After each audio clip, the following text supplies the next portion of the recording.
Good afternoon. My name is Debbie Drell. I'm the Director of Membership at the National Organization for Rare Disorders. I also am a caregiver to my sister living with pulmonary hypertension, a life-threatening heart and lung disease.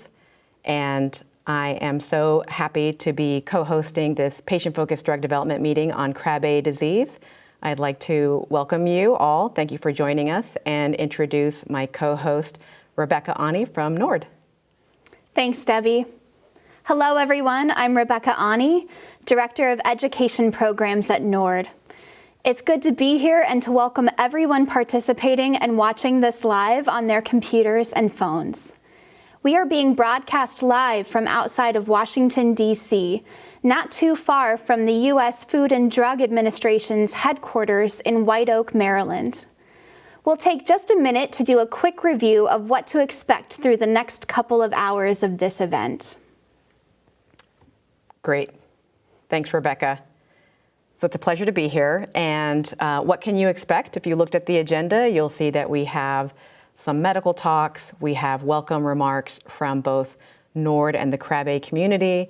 We also have patient panels and engagement. But why are we meeting today? And what role does the FDA have? We'll hear a little bit about that. But we know FDA are staffed with researchers, medical experts, and administrators who work tirelessly to ensure safety and efficacy of treatments. And we also know that almost 200 FDA staff have been invited for this meeting. So 200 have been invited, and many more of them will be watching on demand. We've extended an invitation to them, and they absolutely understand the value of these meetings. Patient-focused drug development meeting is really just a systematic way of gathering the patient perspectives on living with a specific disease.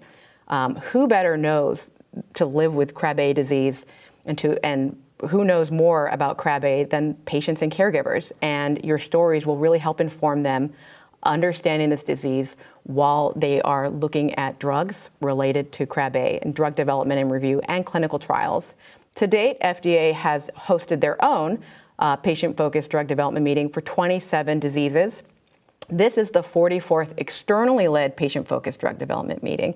And what that means, externally led, is that the FDA didn't host them, but an outside organization. And NORD took the helm and is working with a coalition of Krabbe partners, and you'll hear from both NORD and Krabbe Connect on that. And because of the pandemic, unfortunately, we really wanted to meet in person with the community and bring everybody together, but that is just not safe and not possible now. So we had to pivot and we went virtually, and this is the 9th fully virtual PFDD of its kind. So without further ado, I want to welcome our first speaker, Pamela Gavin, Chief Strategy Officer at NORD. Pamela, my boss, friend, hero, and so grateful and happy to see you. Thanks for joining. Thank you, Debbie. Good afternoon, everyone. I'm Pam Gavin. I head Strategic Program Development and Operations at NORD, and it's my great pleasure to welcome you to today's externally led patient-focused drug development meeting on Krabbe disease, also known as globoid cell leukodystrophy. The leukodystrophy community is near and dear to my heart, as I've experienced loss in my own family to these rare progressive metabolic genetic diseases that affect the brain, the spinal cord, and often peripheral nerves. So I'm honored to help start us off today on this important collaborative journey with the Krabbe disease community and the U.S. Food and Drug Administration. Such collaborations are at the heart of NORD's mission and purpose to build a better future for the rare disease community. From our humble beginnings as a grassroots advocacy movement that led to the passage of the Orphan Drug Act, to our current participation in FDA's Rare Disease Cures Accelerator data analytics platform project. For over 37 years, NORD has advocated for the engagement and collaboration of all stakeholders critical to the development of treatments and cures for those 7,000 diseases we know about today, especially the engagement of patients and caregivers. For new therapies to be useful and truly meaningful, as Debbie mentioned, to those people that are meant to be helped by them, the parties involved in the entire drug development process, from early research all the way to therapy approval, should ideally base their work and decision-making on a solid understanding of what the disease is all about, such as what are the symptoms that characterize this condition? How do they change over time? What impact do they have on one's quality of life? It's also critically important to get the input of patients and caregivers on potential treatments. What do you hope these therapies achieve? And what medical risks might you be willing to take for the benefit of these future treatments, or what these future treatments may offer? Your voice, your experience, and your courage to participate and contribute make it possible for us to embark upon this very important dialogue today. This is why we are here, to discuss what is meaningful for the Krabbe disease community in the context of developing and improving therapies. What you share in this meeting will be integrated in a Voices of the Patient report, which will serve as a guide for bringing the voice of the Krabbe disease community into every decision that the FDA makes as they weigh the risks and benefits of new treatments for your community.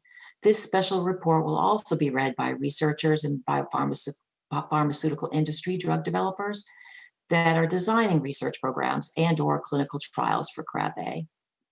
So what can you expect for today? First, we'll start with a welcome from Stacy Pike-Lagenfeld.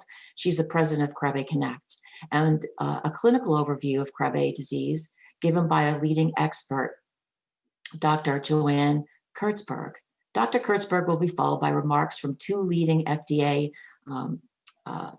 from the FDA community, and then we'll turn it over to Debbie Drell and Rebecca back in the studio from NORD. They'll facilitate the patient and caregiver discussions. So welcome to this meeting. If your life has been touched by this disease, we welcome you and encourage you to share your voice. I also want to thank our sponsors and partners, Krabbe Connect, Hunter's Hope, Partners for Krabbe Research, the Legacy of Angels Foundation, Magenta Therapeutics, Passage Bio, Neurogene, and Gain Therapeutics, all of you for your support of this event and for your shared hope and its long-term benefit to the Krabbe community. And now, without further ado, I'll turn it back to the studio so we can get to hear from Stacy. Thanks so much, Pam. That was really terrific. You really did lay out the day beautifully, and it's really nice to see you. So we're going to kick it over to Stacy Pike-Lagenfeld, president of Krabbe Connect, our fearless leader, and she really did take the helm and put a lot of blood, sweat, and tears into the coordination of the entire community in this historic event for the Krabbe disease community. Stacy, it's so nice to see you.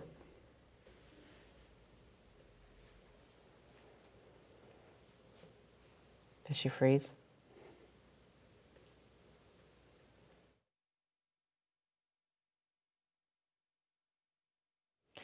Okay, well, it seems like we have some technical difficulties with Stacy's Zoom.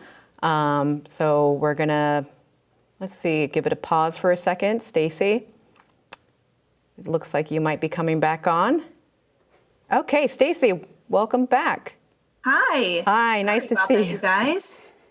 You just never know what you're going to get with bandwidth around here. So good afternoon, fellow colleagues, sponsors, medical community, the Krabbe disease patients and caregivers, researchers, the FDA administrators, and staff. I am Stacy Pike-Lagenfeld, mother to this beautiful little girl right here, Michaela Pike, who lost her life to Krabbe disease. I am also the co-founder and president of Krabbe Connect. As I stand before you virtually, I'm so very proud to stand alongside several nonprofit organizations connected to Krabbe disease, collectively working because we all believe together we can #cure Krabbe. Therefore, I want to personally thank the following organizations for their work in Krabbe disease: the National Organization for Rare Disorders, the Legacy of Angels Foundation, Partners for Krabbe Research, Hunter's Hope Foundation, United Leukodystrophy Foundation, and Krabbe UK. It feels so good for all of us to be here together, so thank you. In just a minute, you will learn about Krabbe disease from top experts in the field of research for this rare neurological condition. The focus of this meeting is to hear from many resilient families who want you to learn from their Krabbe disease journey. I urge you to listen carefully as our community continues to battle the following. Our families have great barriers accessing transplant because of delays in diagnosis and because 49 states do not currently screen for Krabbe disease at birth. Number two, our families experience insurance delays to transplant being a standard of care, but not an FDA-approved treatment for Krabbe disease.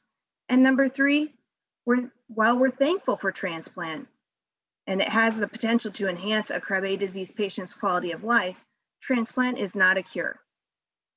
And last but not least, number 4, even though new treatments are coming in 2021, the treatments targeting early infantile onset will only be available to the states currently testing for Krabbe disease as part of their state's newborn screening panel. In closing, I want to thank the FDA for this meeting as you work hard to ensure the health and safety of our country amidst COVID-19.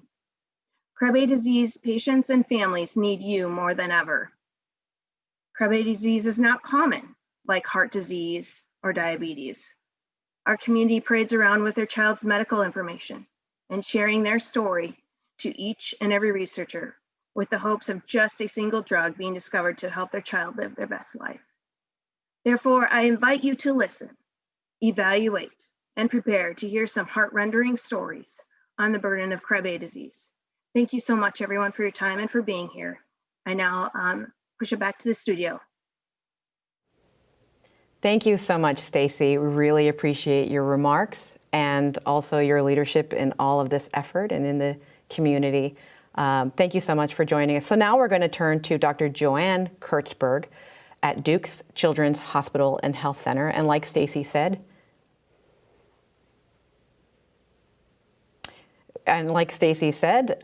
we have a leader in the field, and we welcome her to give a clinical overview of this disease. Thank you.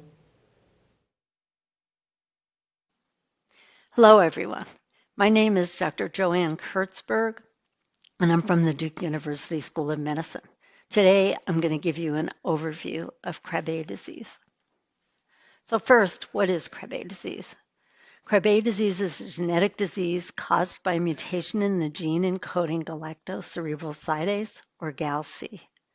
GALC is an enzyme which helps promote and maintain myelination of nerves in the central and peripheral nervous systems. Inheritance of Krabbe disease is autosomal recessive, and Krabbe disease can affect infants, children, and adults. The most common forms are infantile, early and late, followed by juvenile and adult formats. What are the incidents and early symptoms of early infantile Krabbe disease? Early infantile form is estimated to occur in 1 in 100,000 to 1 in 400,000 births. Symptoms generally start anywhere from birth to 6 months of age. Many babies have cortical thumbs, if you know to look for that. They also have feeding problems, which are often initially mistaken or misdiagnosed as colic by parents and pediatricians. Babies develop stiffness and arching, have abnormal tone and spasticity, and poor head control. Some developmental milestones may be achieved, but then they are lost. And later, by generally 6 to 9 months of age, babies develop seizures, vision loss, and other symptomatology. The later onset forms of Krabbe disease can occur in older infants, generally 1 to 3 years of age, and those babies and toddlers develop loss of milestones and gait disturbances.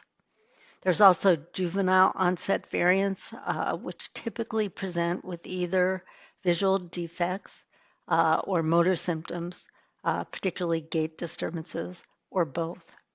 It can be particularly hard in a school-age child to notice the early signs of visual deficits as well. The adult onset form of the disease is rare, but generally causes gross motor disease manifested by gait disturbances, and many of the patients also have frontal lobe syndromes. Treatment of Krabbe disease is still really underway. The only available therapy right now is hematopoietic stem cell transplantation, which I will talk about in further detail. All patients, regardless of what treatment they do or don't receive, require supportive care and palliative care. And there are many exciting future prospective treatments on the horizon, including gene and cell therapies, enzyme replacement, and chaperone therapies. When you consider eligibility for transplant, there are generally three categories of children. Those in which transplant would be expected to be definitely beneficial, those where it's possibly beneficial, and those where it will not be beneficial at all. So you might ask, well, how does transplant work? If you look at the picture on the right, you can see the brain of a child who unfortunately died 10 months post-transplant, but allowed studies of her brain.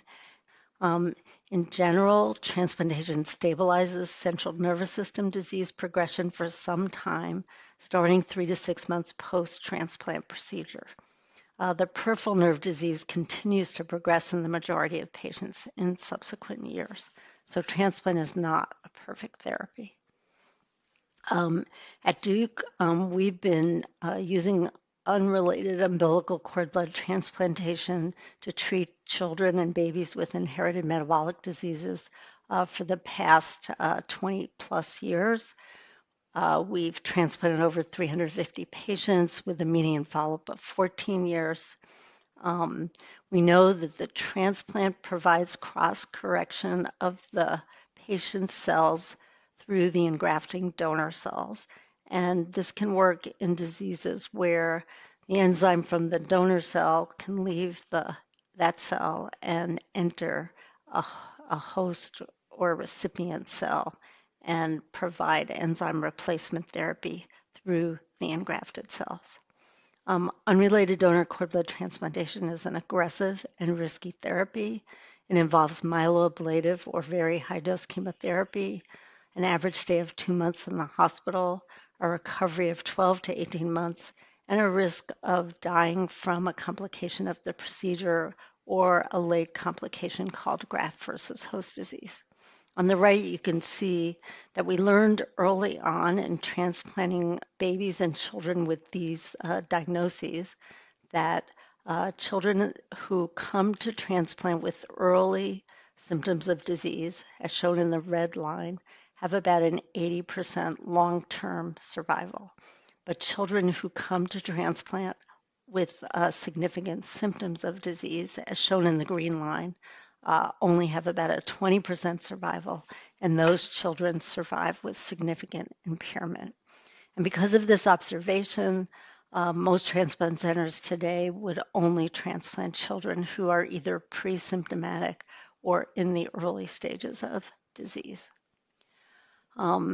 Just to show you a few examples of how transplant can be effective in general in metabolic diseases.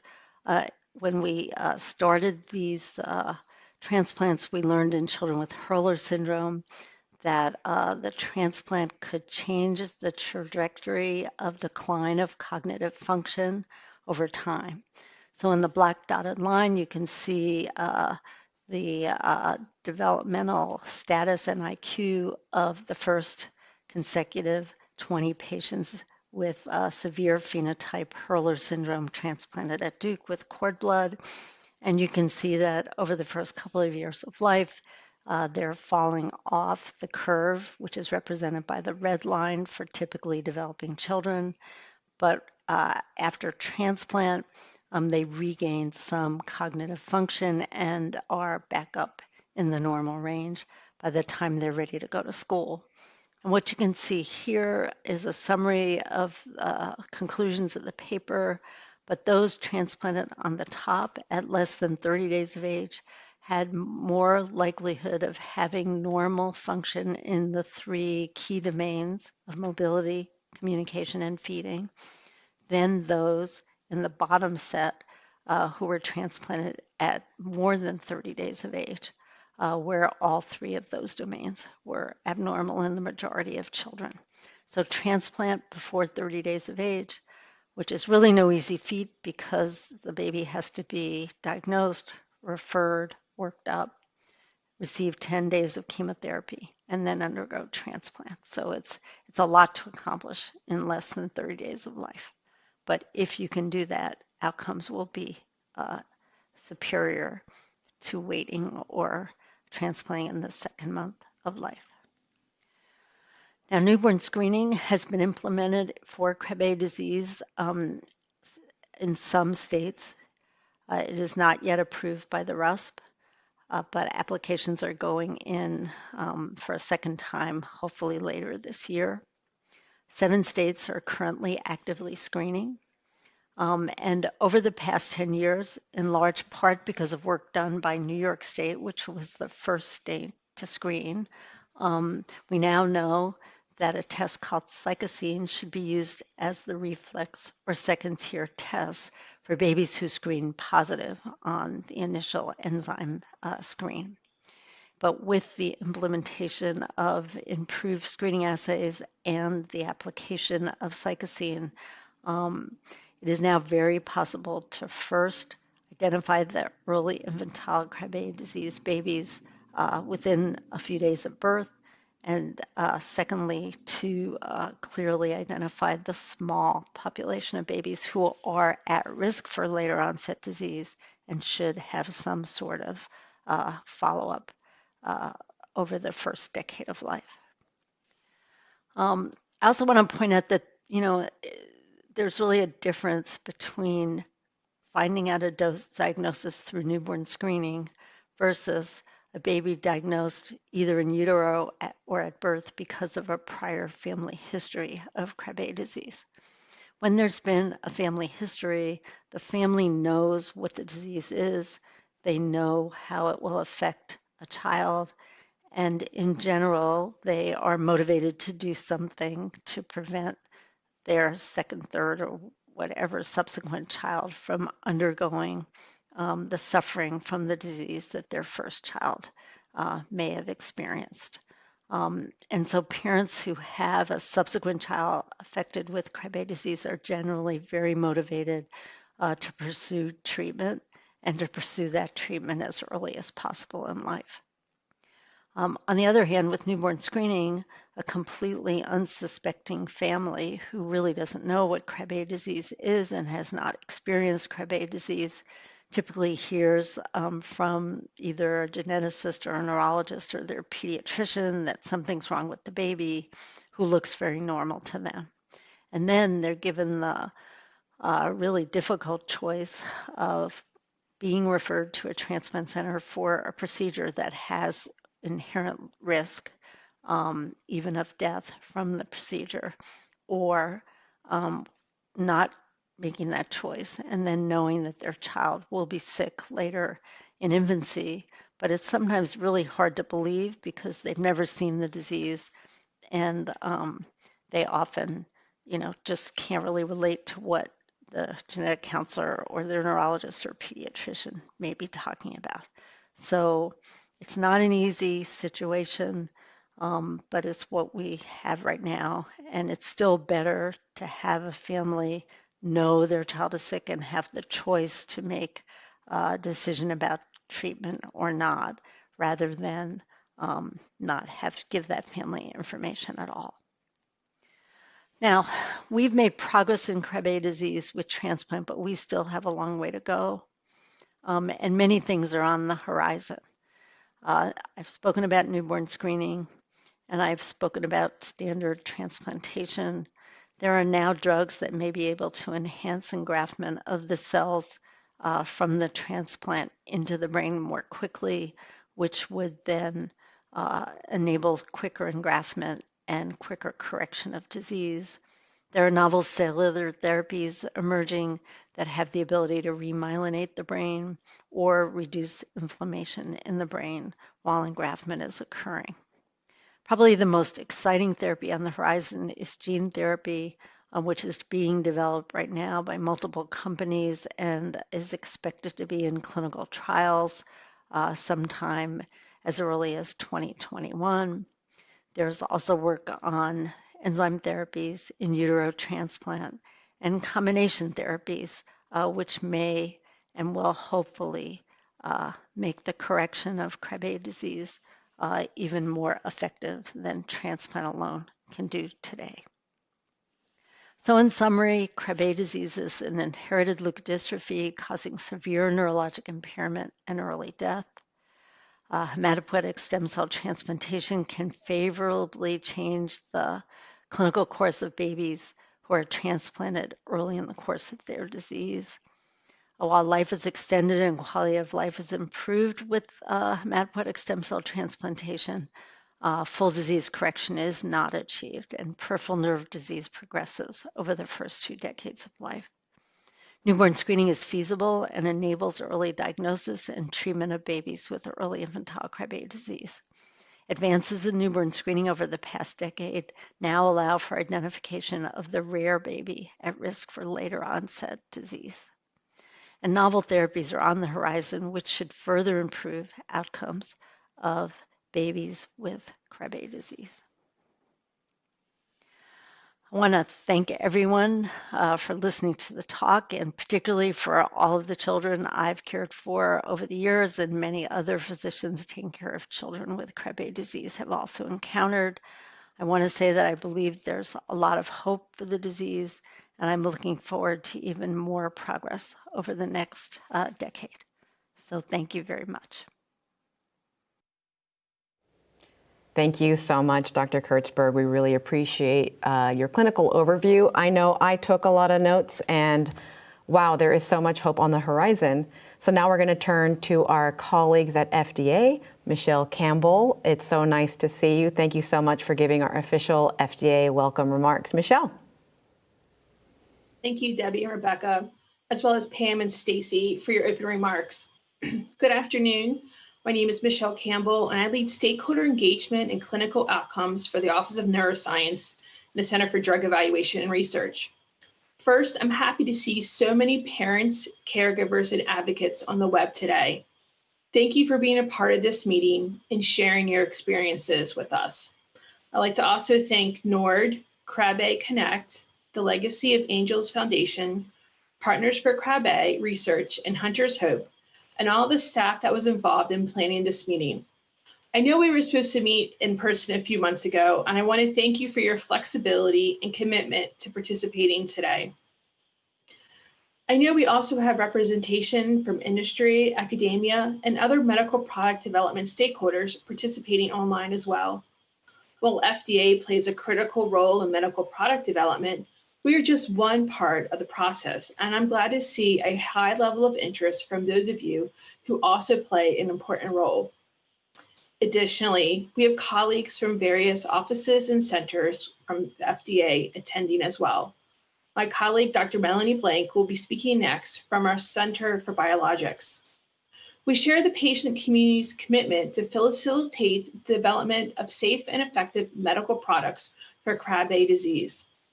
Know when we say medical product development, we mean it in the broadest sense of identifying, developing, and evaluating potential therapies or devices that can help manage a patient's condition. We are here to learn from you and your experiences with Krabbe disease. 7 years ago, under the Prescription Drug User Fee Act 5, or PDUFA 5, the FDA started its patient-focused drug development program. During the first 5 years, we conducted 24 patient-focused drug development meetings. These meetings brought patients, caregivers, and various members of the FDA community together to listen and learn about a patient's experience with their disease or disorder. Since the ending of PDUFA 5, we are now in PDUFA 6, we have since conducted 4 additional PFDD meetings hosted by us, FDA. What we have learned from these meetings is patients are expert in their lived experience of their disease or disorder. Patients are uniquely positioned to inform regulatory agencies and provide an understanding of burden disease and current available treatments. Another outcome of the PFDD meetings that we held in the past was the growth of the patient-focused drug development meetings hosted outside of the FDA, meetings like this one today. As I said earlier, this is why we are here today, to learn from the experts, you, on your lived experience of Krabbe disease. FDA protects and promotes public health by evaluating the safety, effectiveness, and quality of new products, but we do not develop medical products or conduct clinical trials. It is, however, FDA's responsibility to ensure that the benefits of a product outweighs its risks. Therefore, having this kind of dialogue is extremely valuable for us because hearing what patients and caregivers care about can help us lead the way in figuring out how best to facilitate medical product development and understand how patients view the benefits and risk of therapies and devices for Krabbe disease. We learned so much from these meetings. We look forward to incorporating what we learned today into the agency's thinking and understanding of how patients view benefits and risk of their therapies and devices for Krabbe disease. We thank you for participating, particularly in these unusual times. We are grateful to each of you for being here today and sharing your personal stories, experiences, and perspectives. I look forward to learning from you today. I now turn it back over to Debbie and Rebecca as we move on into the remainder of our agenda for today. Michelle, thank you so much for your remarks. And it is really good to hear directly from FDA about how important these patient-focused meetings mean to you in the work that you do, very vital work that you do. Now I am happy to welcome Dr. Melanie Blank, who will give regulatory remarks on behalf of FDA. Dr. Blank, it's so nice to see you. So nice to see you too, Debbie. And thank you, Debbie and Rebecca. I am Melanie Blank, and I am so honored to be representing FDA today and providing opening remarks for this momentous event. I'm a kidney doctor by training, and after many years in private practice, my path led me to FDA. That was 16 years ago, and now I spend most of my time studying rare diseases like Krabbe's and looking into gene therapies. I'm delighted to be with you here today, and I only wish that we could be together in person. I'd also like to thank NORD and the patient community partners that have been listed before. I'm not going to go through all of you today, but thank you all so much for making today happen. And thank you, Michelle Campbell, for speaking us today about the patient-focused drug development meetings and FDA's history in that. And also, I just want to thank you very much for all the work you do at FDA, especially in the clinical outcomes assessment arena. I'd also like to thank Dr. Kurtzberg and all the investigators who are working on Krabbe's disease, trying to develop and test new therapies for Krabbe's. Most especially, I want to thank all of you who have been directly affected by Krabbe's disease for being here today to share your experiences. This is an exciting day because it is a chance for you to share your experiences and your unique insights into Krabbe's disease to inform other stakeholders, including FDA, about how best to develop safe and effective drugs for Krabbe's disease. Next slide, please. I digress a little here to tell you a little bit about FDA. Here's a schematic representation of the agency's organizational structure. I am one of 17,000 public servants who work at FDA. Our mission is to protect public health by ensuring that approved drugs are safe and effective. This is Peter Marks in the red circle. He leads the Centers for Biologics Evaluation and Research, also known as CBER, where gene therapies are regulated. Next slide, please. Within CBER is the Office of Tissues and Advanced Therapies, also known as OTAT. That's where I work. In OTAT, we ensure the safety, purity, potency, and effectiveness of biological products, including gene therapies. Wilson Bryant in the upper left, he runs the office. Tejashri Purohit-Shet in the upper right leads the clinical division of OTAT, and Elizabeth Hart in the middle is my branch chief. I am clinical team leader, and my team and I do much of the groundwork that is necessary for the review of applications for new cellular and genetic therapeutics. Next slide, please. FDA has a long and very interesting history. The most important thing I want to share with you about this slide is that it wasn't until 1962, with the passage of the Kefauver-Harris Amendment to the Federal Food, Drug, and Cosmetic Act, that it was expected that all drugs and other products would be shown to be safe and effective in clinical trials before they could be approved. I also want to draw your attention to the Orphan Drug Act here, because this act of 1983 created incentives for pharmaceutical companies to develop drugs for neglected rare diseases like Krabbe disease. Next slide. This is a glance at how well the Orphan Drug Act has worked. From fewer than 10 approved drugs for rare diseases in 1983, there are now hundreds. Next slide. So what exactly does the FDA require for drug or biological product approval? To be approved, in addition to the basic things like purity and potency, a drug or biological product has to be shown to, in clinical trials, to be safe and effective, meaning it has to be shown to do something that's meaningful to you. In other words, it needs to change the way you feel, function, or survive. We know that survival is important. That's pretty clear. But what about feeling and functioning? The FDA has learned that there's no better way to assess what would be clinically meaningful to you than to ask you. We need to listen to you, the patient and caregiver, to better understand your priorities, your concerns, and your struggles. Next slide. This slide is a schematic of benefit and risk. On the left side, those boxes are low risk, and so it's a pretty easy decision to make, because whether the benefit is high or low, generally it's acceptable. But when it comes to biological products, we're on the right side of this graph where there's risk. And so we need to understand how much benefit are you willing to accept for the risks that you're willing to take. This is what we need to know. We need to know what you are willing to go through in a clinical trial. For example, what kind of interventions would be acceptable to you? Next slide. The great news is that I'm confident, and pretty confident, that gene therapy is in your future, maybe not quite tomorrow, but soon. This is what it looks like. A synthetic gene is packaged into a virus. This virus is not going to cause a viral illness, but it can still enter cells. Look up in the left upper corner. That is the viral vector. It now contains the missing gene that's represented at the very top of the slide. This vector is targeted to a special organ in the body. Many viruses are usually injected into the recipient. They enter the cells that need the gene.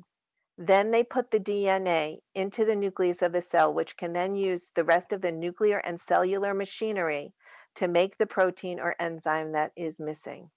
Next slide. We have 2 approved gene therapies now for non-cancer diseases. The first gene therapy approved was for a rare disease called Leber congenital amaurosis. The disease is a genetic disease that causes blindness. The drug is Luxturna. The development program was interesting. The investigators invented a fit-for-purpose maze that you see pictured on the right. That's not exactly the maze, but it's a pictorial representation of something that would look like that maze. The gene therapy was given to half of the study subjects. The others received placebo.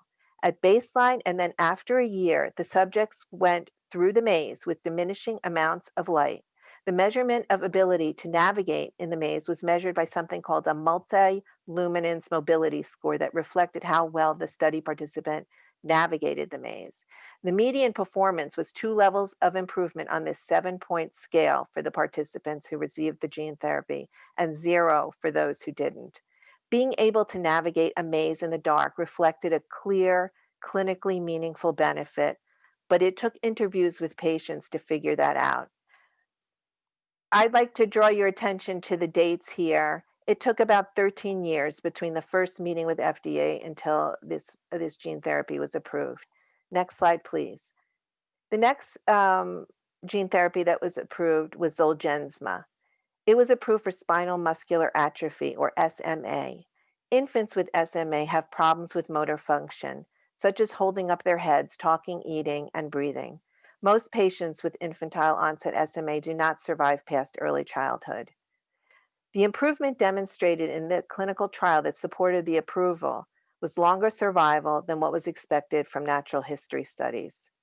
It improved the ability to sit at 15 months also, and that was not expected from what was known from natural history studies. Zolgensma took only 7.5 years to approve after the first meeting, so much quicker. Next slide, please. Gene therapy for Krabbe's disease, as mentioned by Dr. Kurtzberg, is being studied. I thought I would share the following information with you on an animal model of Krabbe disease that was published in a publication written by Allison Bradbury and her team at University of Pennsylvania. Krabbe disease, as you know, is caused by a deficient activity of a hydrolytic enzyme called galactosyl ceramidase.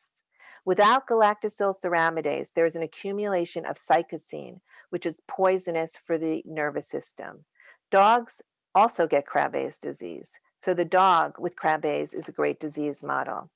A viral vector similar to the one that I showed you a few minutes ago, called AAV9, was engineered to carry the normal canine galactosyl ceramidase gene. Millions of copies of the gene packaged in these AAV9 vectors were injected into the cerebrospinal fluid through a spot in the back of the neck where the head and the neck meet.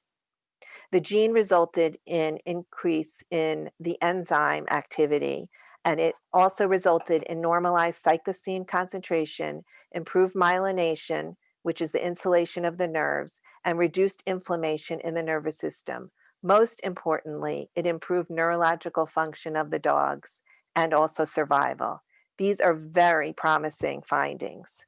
On that promising note, I want to thank you very much for your attention. And now it's time for FDA to listen to you, which I really look forward to. Debbie and Rebecca, take it away.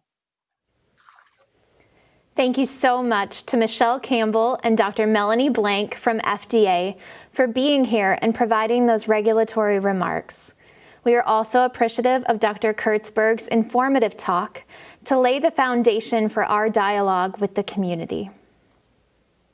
Yes, absolutely. I did not know that dogs could get Krabbe, and I also didn't know all of that amazing and hope-filled information about gene therapy. That is really wonderful. So now, just like Dr. Blank said, we get to the best part of this meeting, which is you in the audience. We want to hear from you. We want to get your feedback. We want to get your testimonials. Your experiences are really the core of this meeting. So, Rebecca, can you tell us what should people expect today? Sure. Let's take a minute to discuss what you can expect. First, in terms of topics we'll be covering, we have two main subject areas. First and foremost, the patient and caregiver experience of living with Krabbe and its impacts on your daily life.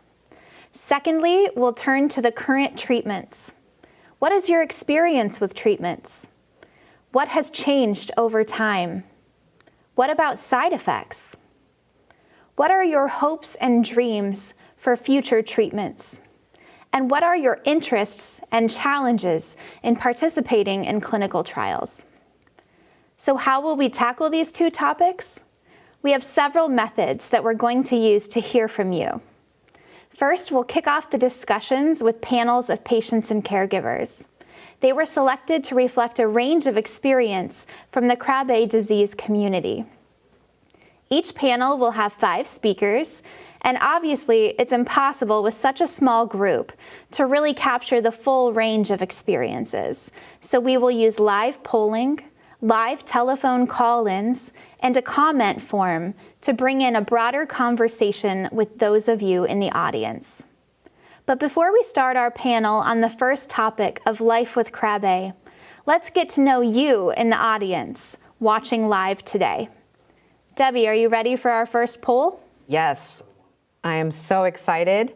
We are going to start our polling. It's going to be demographic polling and a little bit about your experience with Krabbe. Before we do that, just a little bit of ground rules. We want Krabbe community only, so patients, families, and caregivers. If you're medical or academia or FDA, please refrain from participating in the polling. We can get your questions in the comments and calls later on. Also, when you're polling, we'd ask that you have 1 poll per patient. So if you have 2 loved ones in your life who have lived with or are currently living with Krabbe, if you have more than 1, you can take this poll for 1 patient, and then after the meeting, we'll send you an email with a survey, and that survey will collect other patients in your life. So if you aren't able to capture all of your family, if you have multiple loved ones, then you can do this for 1. So basically 1 poll, 1 patient per poll. And if you have two parents or multiple family gathered around and watching, we really don't want you to enter multiple times. We want to know about the patients. So really just pick one person to do this poll to capture information. So you're going to visit our PFDD webpage to access this. If you're not there yet, that is poll, POLLEV.com/NORD-PFDD. And you can open another tab, get it started, keep it open, keep it going, because later in the day, we're actually going to have more polls coming to you. So you can also take your handy phone and open up a browser. So if you're watching this on your laptop, you can keep this at the ready for future polling, and you can start polling now. So pollev.com/NORD-PFDD. Let's see where everybody lives right now. All right. So it looks like actually we have an interesting number of people coming in from European Union, the same amount also coming in from US Mountain Time. So that's interesting. Yeah, we see a heavy audience in the Eastern time zone where we are today, and a little fewer for Central Time. Yep. So just so you know, as you're participating in this, you registered to attend, you're on this webpage, but we're not capturing your name or any information. So this is all anonymously submitted, and you can know safely that we're not capturing any other information other than what you're checking here. And this data, while not perfectly scientific, is really helping us to capture the community that's here present, that's participating live. And it will be included in the Voice of the Patients report, which you heard Michelle Campbell mention and others, that this is going to be this really great document that encaptures the Krabbe disease community in this event and after, because we will be collecting comments through till November 30th. So again, you'll see it on your screen, but you want to go to pollev.com/NORD-PFDD. All right, so let's take a look at the next question. We're looking at demographics. What is the current age of the patient? And this is absolutely a devastating disease, so we know that many of you are coming to us in a place of loss and grief. And we are so grateful that you are here, because your voice matters too. How long have you been living with Krabbe if you're a patient? Interesting that we have older patients represented here, and that a significant number are coming from the perspective of loss. Yes. It is actually such a devastating disease. What we learned is that many of you are you have not only loss in your family, but also people who are carriers. You have people who you have to get children you have to get evaluated. So this information will also go in the Voice of the Patients report. And some of this information is going to surprise even the leaders in the community. We know also that almost 230 people have registered for this event. A good portion of them, we hope, are FDA staff. And if you're watching this on demand, you can fill out the survey. That survey will be available up until November 30th. So you can actually participate in this polling, even though you're not doing it live, if you're watching it on demand. I was thrilled to see the registration number, Debbie. I wasn't sure if we could expect over 200, and we're so glad you're all with us today. Right. So should we go to the next question? Let's do that. So this is where we look at gender, female, male, or prefer not to say non-binary.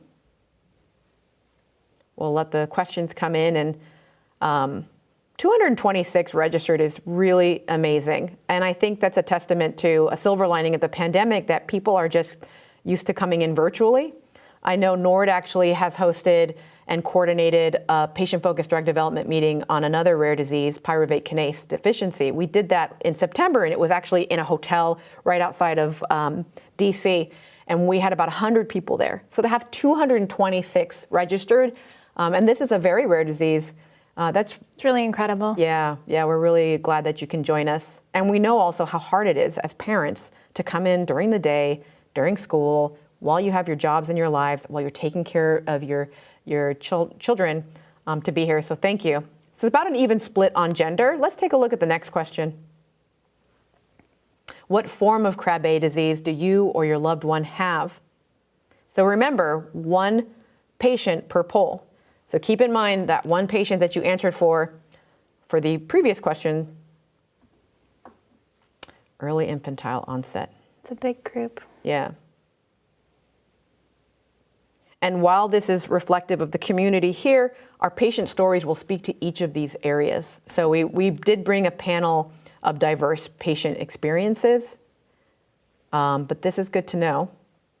And when the Voice of the Patients report is published, we'll get the most accurate numbers as possible from that survey. All right. So let's take it to our next question. I think this is the last one. Oh no, there's a couple more. At what age did the onset of symptoms begin? And this is, I think, as the votes come in, this will sort of more stabilize. So at what age did the onset of symptoms begin?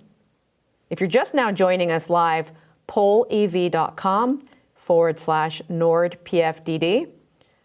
What you share here is in the polling is anonymous. And We want to hear from you. yeah, and it will be included in the Voice of the Patients report.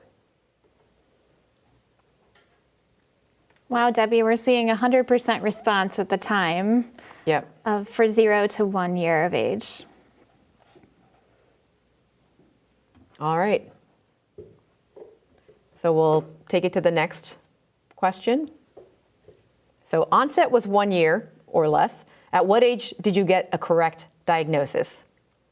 This is actually going to be interesting since the last poll question was 100% was 1 year or younger. How long did it take? Was there a significant delay in diagnosis?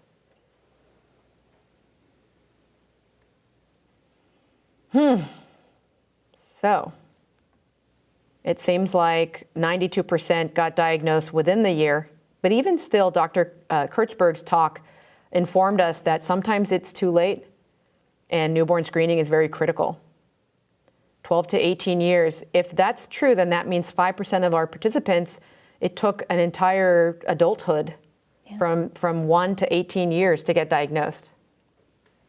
That's a long time. Even the measure of rare diseases is, 7 to 12 years for delay in diagnosis because people. The typical patient diagnostic odyssey is long, and we know that across rare diseases, but that's really incredible. All right, let's take us out to the last question. How are you or your loved one diagnosed? Dr. Kurtzberg did mention a lot of different ways of getting diagnosed. We just put the topmost ways of getting diagnosed. And we also, now I'm going to take a look at my notes, what she said about the number of states in newborn screening. I think it was 7 states for newborn screening. Yeah, 7 states doing newborn screening. So the poll results actually really reflect that because that's some 43 states that aren't. And that means children that have symptoms at 1 year or younger, they're not necessarily getting diagnosed. So this is interesting. There's a lot of diversity here in terms of how people are getting diagnosed.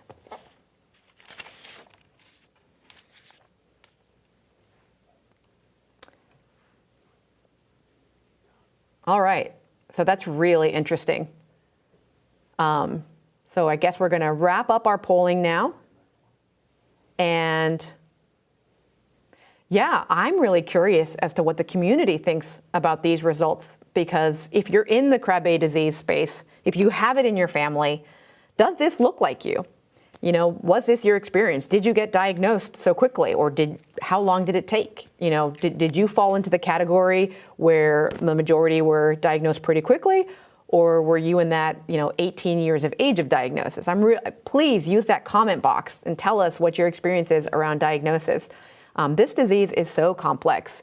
Keep your browser, that second tab of your browser open for polling in the future, because we're going to do it again. And we'll actually be diving a lot more deeply into the substance of this disease and how it impacts you. That's really just demographic, but we will be taking a closer look at that. So I am really proud to present our next segment, which we're going to be bringing in caregivers who have experienced loss, who are currently living with it, patients who are living with Krabbe, and they're going to look at the burden of this disease: economic, emotional, psychological, the family burden, work, schooling. How has it affected your life? What did it do to your marriage? And we know that FDA is, paying attention and they're listening. These stories are so important. Without further ado, let's get us started with our first speaker, Natasha. Hi, my name is Natasha Spencer and I live in Chicago, Illinois. In 2011, our son, Keenan Witzak, was diagnosed at the age of 8 months with early infantile Krabbe disease. Because he was symptomatically diagnosed rather than being identified through newborn screening, we missed our opportunity to intervene with a stem cell transplant. The first 2 years of Keenan's life were riddled with rapid neurological deterioration, including painful muscle spasms, excruciating nerve pain, and an inconsolable irritability in the form of a high-pitched scream caused by the swelling of his brain as the myelin of his white matter deteriorated. My first mental twist as a parent was seeing my 9-month-old baby stoned after giving him a dose of clonazepam, a sedative used to treat anxiety by reducing the electrical activity of the brain, and my rationale to cope with having just drugged my son, seeing his little body slouched against the side of his stroller, his eyelids heavy, and his pupils glazed over. If anyone deserves to check out on life right now, it's Keenan. His first baby's Christmas was spent screaming from clonazepam withdrawal before the new medications, the baclofen for his muscle spasms, and the Neurontin for his nerve pain reached therapeutic levels. Finally, relief for some of his pain. But the peripheral nerve damage continued. Keenan lost the tone in his muscles and the ability to move his body voluntarily, including his smile. He lost his function to swallow and was fitted with a G-tube for nourishment, while I was handed a suction machine to help manage his secretions. He lost his means to vocalize before forming his first words. His pupils stopped dilating according to the light in the room blowing out his vision. Keenan was just beginning to understand the world around him when one by one Krabbe disease shut his senses down. The most startling symptom was his respiration rate. He went from a toddler's average of 20 to 30 breaths per minute down to 4 to 8 breaths per minute, while still maintaining his oxygen levels near 100%. His body had amazing ability to physiologically adapt and compensate. Without the guidance of the only Krabbe specialist, Dr. Maria Escolar at the Children's Hospital in Pittsburgh, where we annually visited to participate in her natural history study, I would not have been prepared for this shocking drop. Even with her accredited insight, Keenan's breathing made everyone around him nervous: his local doctors, nurses, numerous specialists, and therapists. Because Krabbe is a rare disease filled with nuances that are equally rare and therefore misunderstood, and because I knew Keenan better than anyone, I became the unacknowledged lead in his care. This role that I assumed and its growing responsibility backfired on me 7 years later when I was confronted with his end of life. I was not equipped for the conflict between the rational doctor and me, who knew we had reached the end, and the symbiotic mother in denial. Or perhaps it was the opposite: the doctor whose job it was to protect and endure, and the mother who knew it was time to say goodbye. Either way, I suffered the mental health consequences of simultaneously being both while trying to navigate Keenan's death. Living in a major urban city put us at an advantage over most of Keenan's Krabbe peers. We had a tremendous care team, a hospice nurse that visited our home once a week, a children's rehab hospital within walking distance where Keenan received his therapies, and 2 major children's hospitals, one now with an established leukodystrophy care center. When Keenan needed to be rushed to the ER, his hospice nurse would call ahead, prepping the team about his condition and baselines so that they wouldn't overreact, potentially doing him more harm. When Keenan needed his tonsils and adenoids removed because they were interfering with his ability to breathe, the head of the PICU came to our home to witness Keenan relaxed, comfortable, and at his baselines so that she could prepare her team accordingly. This is extraordinary and evidence of a truly integrated medical support system. Looking back at the tight regime of round-the-clock meds, the baclofen, Neurontin, Bactrim, Indocin, omeprazole, Valium, Onfi, Ativan, and towards the end of his life, pushing morphine and methadone. The treatments, albuterol, vest, suction, CPAP, chest PT, supplemental oxygen, and time in his stander. The therapies, physical, developmental, speech and swallow. The appointments, neurology, orthopedics, GI, pulmonology, ENT, sleep studies, and radiology. The coordinating, getting to and from all of the above. Ordering supplies, refilling and picking up medications. The advocating, hours spent on the phone with Blue Cross and Blue Shield and Medicaid. Honestly, it felt like this is all I did. And to remedy my guilt of not playing with Keenan more and having fun or even teaching him his math and ABC fundamentals, I had to remind myself that following through on all of the above is what it meant to parent Keenan. For as much as these interventions were ingrained into my vocabulary, my autopilot essential to sustaining and elongating his life for 7 years, it all left me almost the second he did. He died on May 31st, 2018. In that moment, I was relieved of my duties as his doctor, his nurse, his therapist, his social worker, and his case manager. I attended to his body as a grief-ridden mother would. It took Keenan dying for me to resume my original role.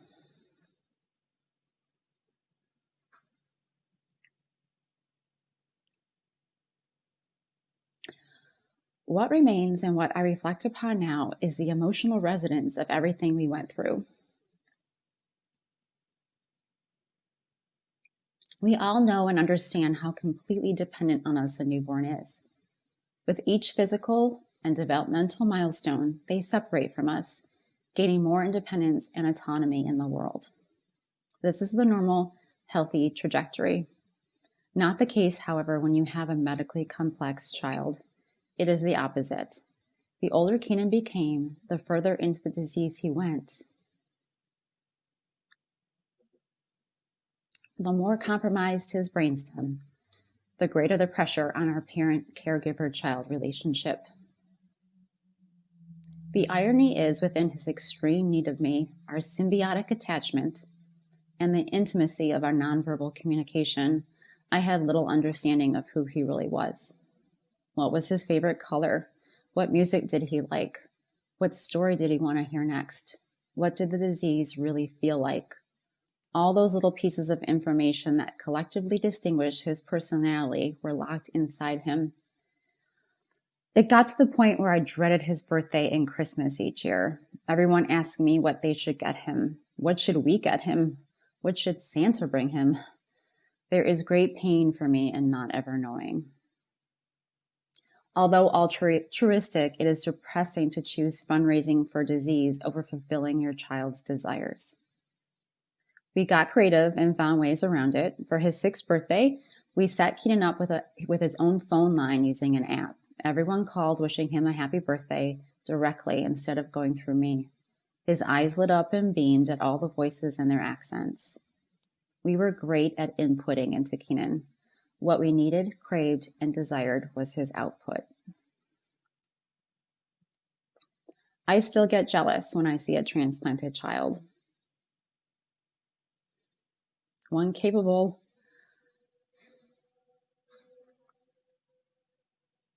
of laughing into the world, engaging it with yes and no responses, using their eyes to control an eye gaze device with the adult programming phrases that they can string together. Imagine me getting to know the boy inside my son like that. Imagine giving him the means to separate from me, even if just a little, and the emotional room and mental space it would have allowed both of us. In those last few months of Keenan's life, I could have asked and known if he was done, if he was just too tired, or if he wanted to keep fighting. I could have asked him if he was afraid to die.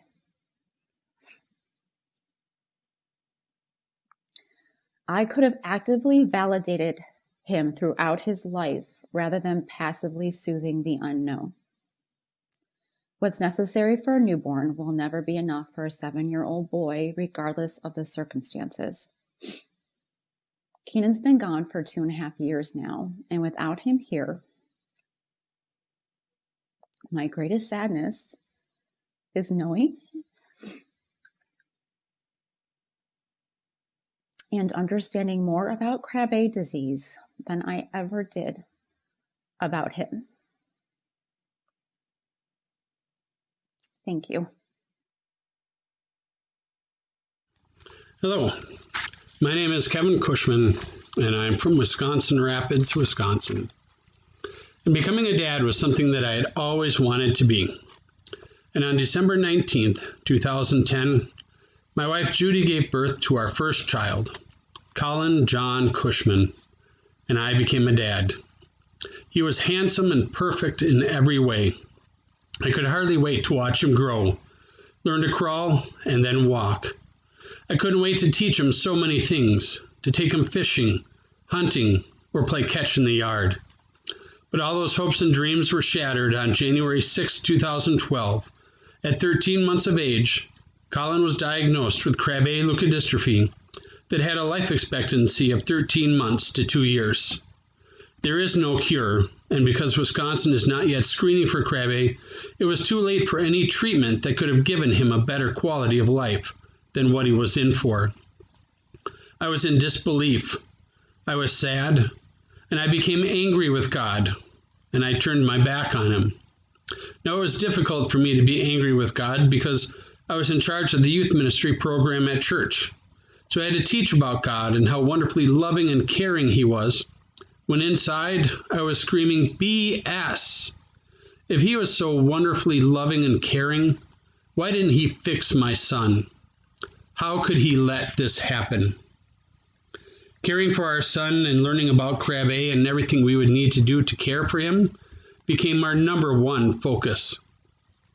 Krabbe had started robbing Colin of everything. He never walked, never talked, or even sat up on his own. He lost his eyesight, and he had little to no muscle strength, so whenever we would pick him up or hold him, we had to be aware of and support every single part of his body. Colin was a prisoner to Krabbe and depended on us for everything. Everything else in our life took a back seat, including our social lives.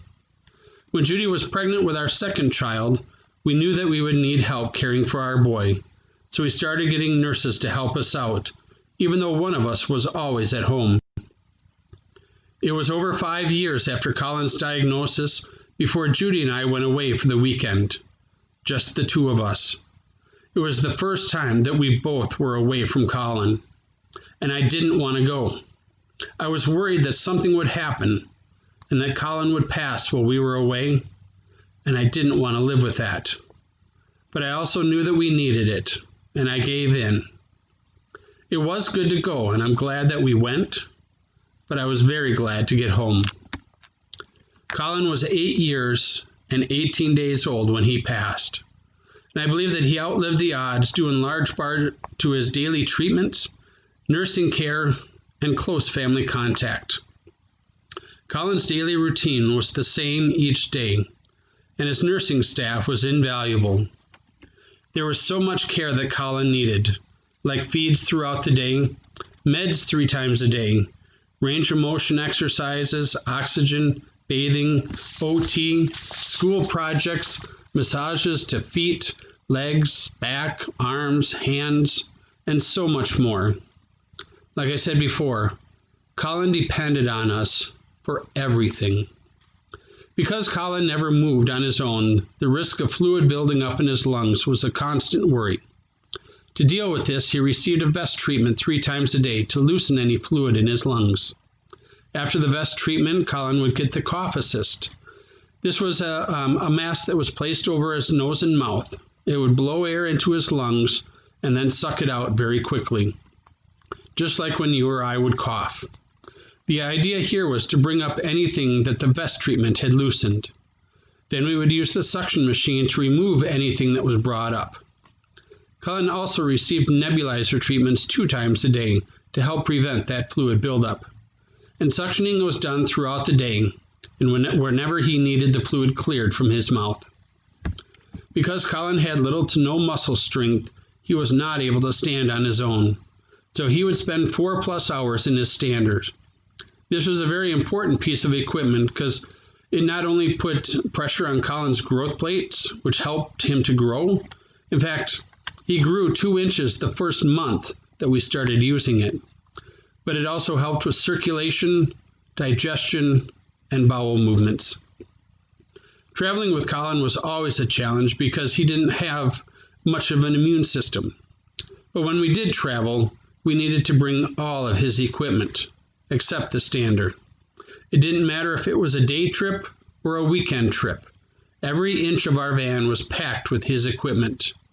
To make things more challenging, we'd have to plan every part of our trip around his feeds and treatments. This wasn't always an easy thing to do when we missed out on things because taking care of Colin was always our first priority. When we didn't have nursing coverage, my wife Judy and I would switch off taking care of our boy. I did the vast majority of the overnights. All those overnights were time with my boy. I would snuggle with him for hours. Even if he was having a good night and I was tired, I kept holding him because I knew I wouldn't get to do that for long.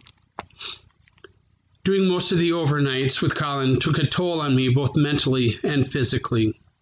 It became more and more difficult for me to stay focused at work, and I struggled to do even the bare minimum of things of what I needed or wanted to do.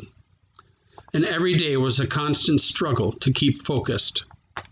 I used to go fishing on a weekly basis, sometimes daily basis. It might be for only 20 minutes, but it was 20 minutes that I could completely disconnect from the world and feel better. But I gave that all up because it was 20 minutes that I could spend at home with my son or help out with my daughter. Truth be told, I just didn't have the energy to do it, even for 20 minutes. Looking back on my time with Colin, I find that there are times that are blurry, times that I have difficulty remembering, and I'm sure that this is due to my lack of sleep. But Colin was my life, and I don't regret 1 minute of sleep that I passed up on. It's been over 1.5 years since Colin has passed, and I feel like I still have not recovered. But again, I don't regret 1 second that I spent holding my boy or the sleep that I passed up on. I would do it all over again in a heartbeat. I miss my boy, but I promised him that Daddy would be okay, and I will. Someday, somehow, I will be okay. Thank you. Hi, I'm Kirsten Isgro. And I'm Tom Schicker. We have twin girls, one living with Krabbe disease, and the other is a carrier. Our daughters are 14 years old. Sylvie, our daughter with Krabbe, was diagnosed in January of 2008 with a late infantile form of this disease. She has frequent seizures, is unable to move or speak, and has a feeding tube that she was fitted with 7 years ago. Despite some of these disabilities, she appears to be developmentally age-appropriate in many ways. She's learning to use an augmentative alternative communication device and attends public school when she's healthy. Under the current pandemic, she's doing her learning online, keeping her safe and stable. She likes chocolate pudding, creamies, maple syrup, being read to, listening to music, being outside, and engaging with her peers. And of course, knowing the love of her family and caregivers. Today, we wanted to focus mainly on the biggest challenge we face as parents and caregivers of a child with a life-threatening disease. We live in a state with a massive workforce shortage and do not have access to private duty shift nursing. We moved back to Vermont the summer of 2008, shortly after receiving a dire diagnosis for our daughter. Sylvie has this rare hereditary degenerative neurological condition that is typically fatal by age 3.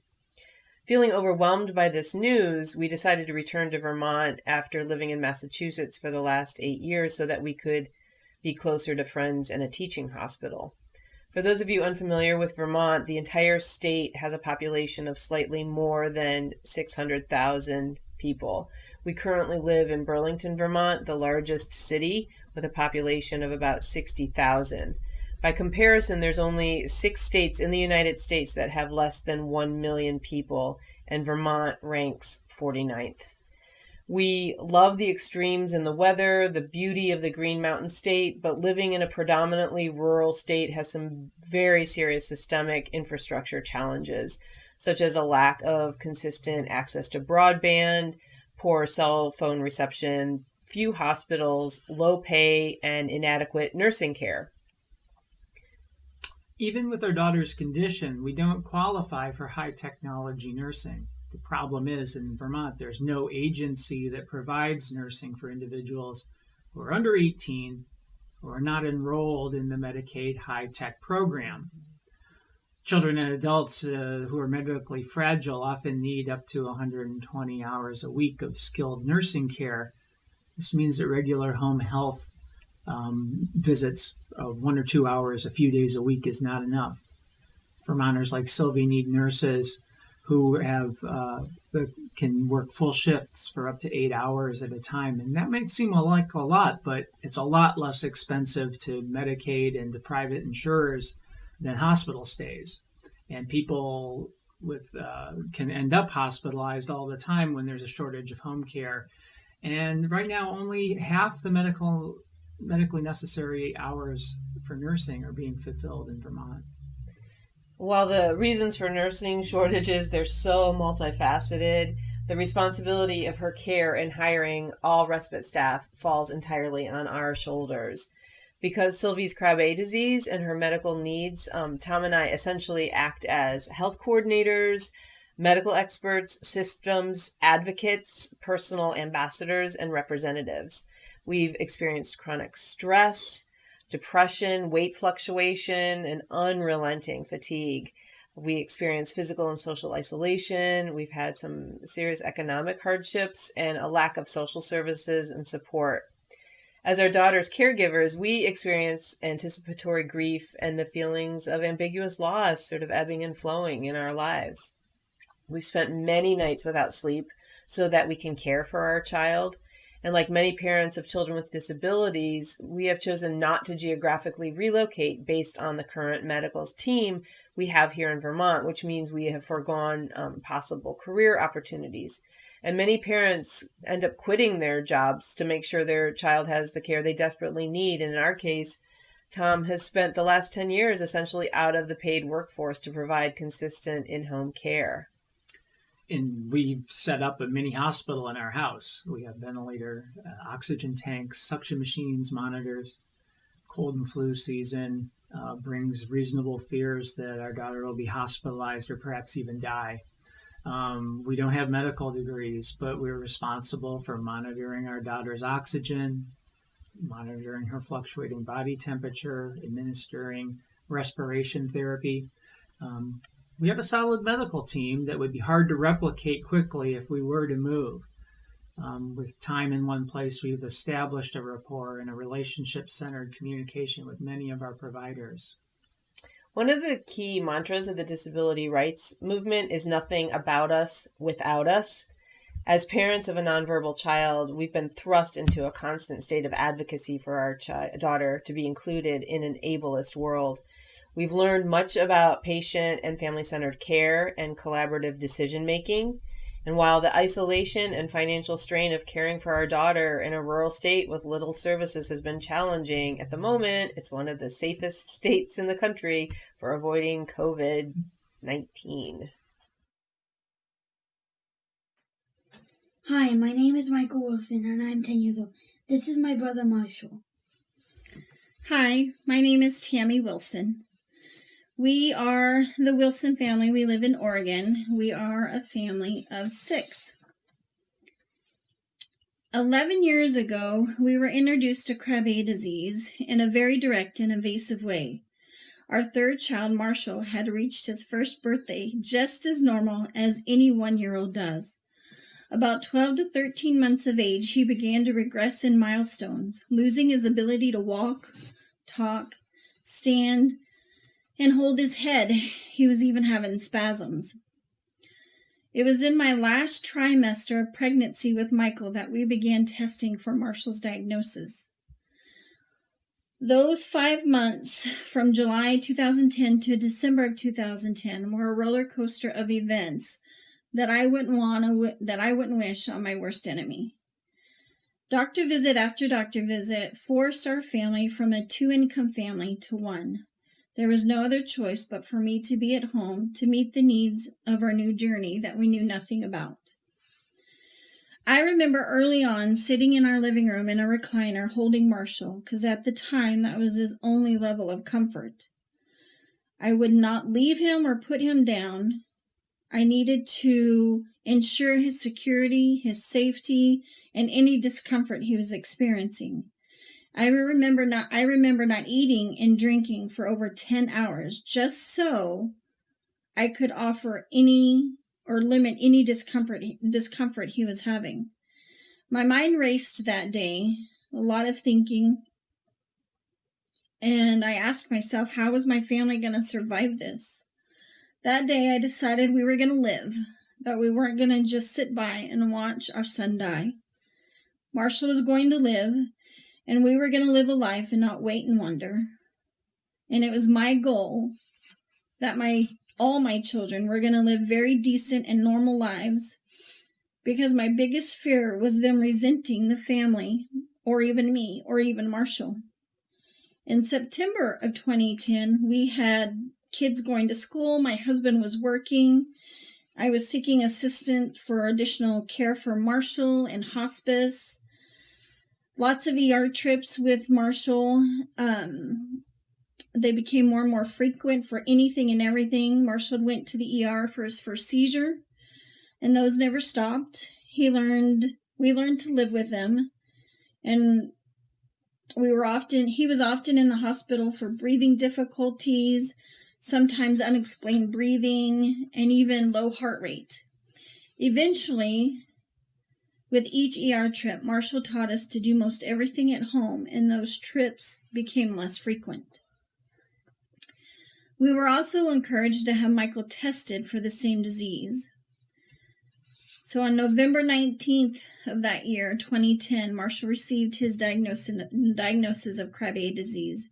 And 1 month later to the date, we had received devastating news that Michael also had Krabbe disease. I will never forget that day, or any of those D-days, diagnosis and death days. They both come with their own level of unbearable and agonizing grief. After evaluations with Dr. Maria Luisa Escolar in December of 2010, it was recommended to transplant Michael. We went home to weigh all of our options, and in January of 2011, we began a month-long of tests and preparation for Michael's transplant. Michael received his transplant on February 10th of 2011 here in Oregon. My husband and I saw each other in passing for 200 days. He worked weekends, and I managed our family with Krabbe. Every Thursday, we would trade shifts at the hospital, so someone was always with Michael at the hospital, and then a parent was always at home with Marshall and our other children. I was at the hospital on the weekends, and he was there on the weekdays. Family also helped with Marshall and the other children, getting them to and from their school events and sport events. While Marshall was home regressing, as the disease continued to take over his body, Michael was in the hospital fighting for the disease not to take over his body. Marshall also had hospice. Hospice offered relief in the sense of all necessary medications. They would order medications and supplies and come into our home for weekly checkups. Marshall would have massages and music therapy. Marshall had 24/7 routine care as he was completely dependent on others. Medications, therapies, position changes, bathing appointments, and schooling. When Michael came home, we added to this schedule with his rehabilitation, speech therapy, occupational therapy, physical therapy, and clinic visits. We rode this roller coaster for almost 6 years when Marshall passed away on March 5th of 2016. Krabbe disease did not die with Marshall. He is free from Krabbe disease, but we are still prisoners. Michael has yearly follow-ups, and as he gets older, he will always have a visit of some sort related to Krabbe disease. My other children, if they even think about starting their own family, they will have a series of doctor visits related to Krabbe disease. My husband and I, we're trying to find our way back to each other and our marriage. The grief that we have absolutely suffocates us sometimes. We are truly not free from Krabbe disease in this mortal life. Thank you for hearing our story. Have an awesome day. Hi, my name is Gervais. I'm 33 years old and I have Krabbe. I would like to take you through some of the ways Krabbe has affected my life. From birth to 1 year old, life was a struggle. I would not latch or suckle, and I liked to permanently stay in the fetal position. My mom had to do a lot of PT with me multiple times a day for the first 3 months. I had excessive spit up to projectile vomit, up to half my intake. I was an extremely irritable baby. I never crawled. By 18 months, they noticed walking problems that presented as an odd gait, with tripping and falling a lot. At 12 years old, I began falling more because my hip and leg would just give out. This was the first time I was put on crutches. By 14 years old, I was permanently on crutches due to chronic falling. At 16, I had right side tremor and twitches start. 6 months later, I started myoclonic jerks, trouble putting thoughts together, and slight vision degradation.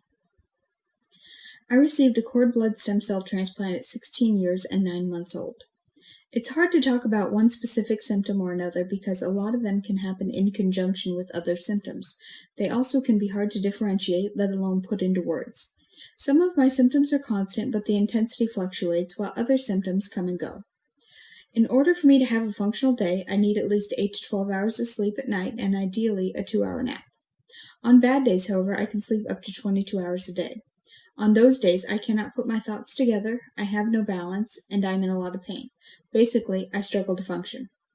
I have balance problems, spatial awareness issues, I fall, I walk into walls, and I have minimal coordination. Most of the time, I cannot feel my feet. For me, walking is a combination of watching the ground where I'm about to step and how I feel the nerves firing up my legs. When I can feel my feet, the sensations include pins and needles, burning, icy, prickly, and a pulsating throb. The most common sensations together are burning and icy. Sometimes you can divide either of my feet in half in any direction and one part will be burning hot, while the other half of the same foot is icy cold even to touch. I also have swelling in my feet, ankles, and knees. The more I am on my feet, the worse they swell. Elevation for multiple days helps, but that keeps me in bed for days. My right hip feels like it shorts out like an electrical circuit, then sends fireworks from my hip to my knee and back again.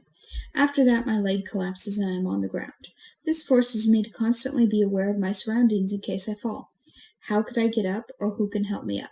If I fall in the shower, how am I getting up, or who will be able to hear me? I also have to think about questions like, what kind of surface am I walking on? How many stairs are there? How level are the stairs? In all honesty, I avoid stairs whenever possible. I have fallen down them too many times. Additionally, I have to consider how far I'm walking as well as the overall distance in the day. The further I walk and the faster I walk both seem to be factors in causing my hip to short out, though speed seems to be the most influential. My nervous system feels like sitting on a subwoofer with ants crawling on me. On a good day, it's a 3 or a 4 on a scale of 0 to 10. On a bad day, it's cranked to 10. I can always feel my nervous system. In less than a second, I can go from a 3 to a 10. On a good day, I only have a slight tremor that's nearly unnoticeable, so I try to avoid things that can trigger my nervous system. On a bad day, it's a fight to control the tremor. Some triggers include flashing lights, loud sounds, and light touch on my skin. If it's a good day, I can handle some triggers and it's not too bad. On a bad day, I avoid anything that might act as a trigger. Flashing lights are always bad. I can handle 1 or 2 pictures with a flash, but that's about it. By the second flash, my right hand will be shaking and quickly get worse if they continue. Around the 4th flash, the room will start to spin and I will have to lay down for a nap. I have trouble using anything electrical. Heating pads are painful and a blow dryer gives me hot flashes. Touching me has to be a firm touch. Light touches cause immense pain, not just for the moment of contact, but for several minutes to hours afterwards. It can take my nerves a long time to calm back down. If someone rubs back and forth across my spine, I feel fireworks that shoot pain. It explodes and radiates from my spine to my limbs. My legs can become weak and my body vibrates. It also plays havoc with my internal temperature. Usually I become hot and break out in sweats, but sometimes I can become freezing cold. Anywhere from a couple times a month to a couple times a week, I can get ocular migraines manifesting as fireflies in my vision. It can last from a couple minutes to a few hours before disappearing. When this occurs, there is no accompanying headache or dizziness. I also can get migraines that make me light sensitive and dizzy. Additionally, when I'm tired, my left eye has a tendency to become lazy, making it very hard to focus my vision. In 2012, I came out of an MRI tube with ptosis of my left eye. Now it is permanently drooping, and fatigue can exacerbate the problem. Every illness I have, especially sinus infections, seems to end up in my lungs. I usually am sick anywhere from 3 to 6 weeks, and I tend to have to take an antibiotic for about 20 days. I also have a rash on my chest and arms that comes and goes. It has constant pins and needles sensation with a pulsating, burning throb. It's currently under control with CBDs, which I take orally, and I have a balm I can use. My memory is frustrating. This becomes apparent when I am taking classes or doing cognitive testing. If I read a paragraph, or someone reads a paragraph to me, then asks me to recall a specific paragraph, I can, most of the time, remember the main idea, but I struggle to recall specifics, although I can have trouble retrieving words. I know the word I'm looking for, and can tell you simpler words, but it sometimes takes me a while to figure out what word it is that I want. For me, for the most part, I acknowledge what my body is doing, then try to ignore it. It's just there. I have found workarounds for some things I can't do, but other things I avoid altogether. Fatigue plays a big part in my daily life and will determine how much I can do in a day. Thank you for letting me share a little of my story.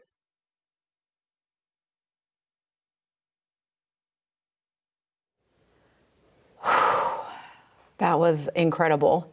We started our panelists with loss and shared different stories that were just so incredibly raw. And we ended with Gervais, who is living with Krabbe, and really giving us a real talk about what it's like to how this disease impacts all areas of life. And we are so appreciative for their courage in sharing. Yes, we heard some incredible testimonies to the importance of diagnosis and the impact of this disease on children and young adults and their families. So we are so grateful for our panelists for being here, and we have brought them back. We're going to take questions from FDA for our panel. We're going to do live polling. You can comment on the box below the screen that you're watching right now. And if you're watching it after the event, you can always submit a comment up until November 30th. But we have our panelists back. So good to see everybody. Kevin, Kirsten, Gervais, Natasha, Tammy, Tom, thanks for joining us. And they're here because they're also going to participate in this next community engagement. We are going to do live polling. We're going to ask questions. We're going to get calls coming in. So this is actually going to be the most interesting and most dynamic part of our PFDD so far. So you can call in by phone, 703-844-3231, and you can submit your comments below. Tell us, what did you hear that really resonated with you? What really, touched you that was your experience?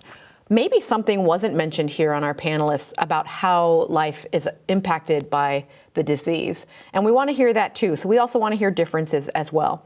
When we do our live polling, which we're going to get started in just a second, get your phone handy and get that browser open for the live polling. We want patients and caregivers only, and we have a limited time. So when we bring in those calls, please be concise. And actually, I'll just turn it over to you, Rebecca, if you want to tell us a little bit more about ground rules for participation in the polling. Yes, there are some ground rules to create an environment of safe sharing and open participation. When we are polling and when you are submitting written comments, we really want to make sure that those responses and comments come exclusively from the Krabbe disease community. The discussion is limited to only direct family, caregivers, and patients. Stakeholders at FDA, drug development companies, clinicians, and researchers are all here to listen. And we're so glad you're with us today in that listening mode. And we are grateful for your time and attention. Yes, thank you, Rebecca. And we understand, I mean, if you walk away from this first panel presentations, this is a very brutal disease.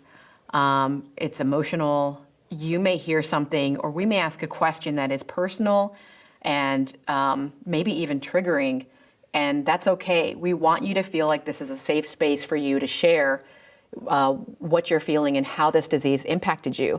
But in order for this to be a safe space, we need your help. When you're sharing on the phone, please be respectful of other people who have already shared. Be respectful of the organizations involved, as well as the panelists who shared very courageously their raw experiences and their real emotions. So as devastating as this disease is, we also want you to share your hope. And we also want you to be as concise as possible on the call so we can get as many people as possible. So Rebecca, I'm going to turn it back to you about polling. Yes, we are going to start our next set of live polling questions. Again, we ask that only caregivers and people living with Krabbe participate. So to get started, open a new browser tab or window and go to pollev.com/NORD-PFDD. The results of these polls will be included in the Voice of the Patient's report, but your participation is entirely anonymous. Debbie, shall we get started? Yeah, let's get started. So you heard Gervais and others talk about the difficulties of this disease. Question 1. You can check as many as applied. Has the patient experienced any of the following? Apnea, body temperature regulation, dental issues, gastrointestinal issues, and about intestinal difficulties. Acid reflux is in there, inability to swallow, constipation. Those are those gastrointestinal difficulties. Neurological difficulties also, that means loss of body movement, loss of facial expressions. There's just so many. I mean, this is even looking at this is challenging. And if you see 13%, that doesn't mean 13% of everybody. That means if you're checking the boxes, that's 13% of all of the votes. So look at it not as that 13% or the actual percentage number, but look at it in terms of proportion.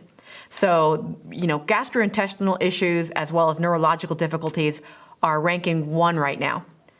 And we know that at least 100 to 120 of you are actually live online now, watching this, participating in this poll. And this will go in the Voice of the Patient's report. And if you have more than one loved one in your family that has lived with and you lost them or are currently living with this disease, pick one and focus on that for the rest of the polls. And then afterwards, help us with this data and fill out the survey that we send out for other family members. If you have more than one caregiver watching live, please just answer one time if you only have one loved one in your family with this disease. Okay, this is really interesting. I mean, it just looks almost like GI issues, neurological difficulties continue to be outranking all the rest, but not by that much. Dental issues, which we know can be a result of chemotherapy, loss of speech and loss of vision. We're also ranking their respiratory infections. We heard that from Gervais. Yeah, so we'll keep it open for a couple more seconds. This will go in the Voice of the Patients report. FDA, they understand this disease, but you're really breathing life into these experiences. So let's go to our next question. Now you get to pick 3 symptoms that most negatively impacted. So pause before you start voting, look at the 3 and pick the ones that most negatively impact your life. So you've already checked all the ones that have, but what are the worst? What are the most challenging? So loss of body movement is a big challenge. That's the neurological difficulty. That's the impact that makes children dependent upon their families. Peripheral nerve disease. And interestingly enough, hydrocephalus was one that wasn't selected as frequently as others, and loss of hearing, pulmonary hypertension. That's my sister's disease. I'm glad that pulmonary hypertension isn't there. It is another rare disease, and it is really devastating and life-threatening. Okay. So what's interesting too is when we get to the second half of this patient engagement to topic 2, when we talk about treatments, that's actually we're gonna look at that, and it really does interact with this. So for example, apnea, you're gonna need a BiPAP or a CPAP machine. Gastrointestinal difficulties, there may be treatments, for side effects, for managing that.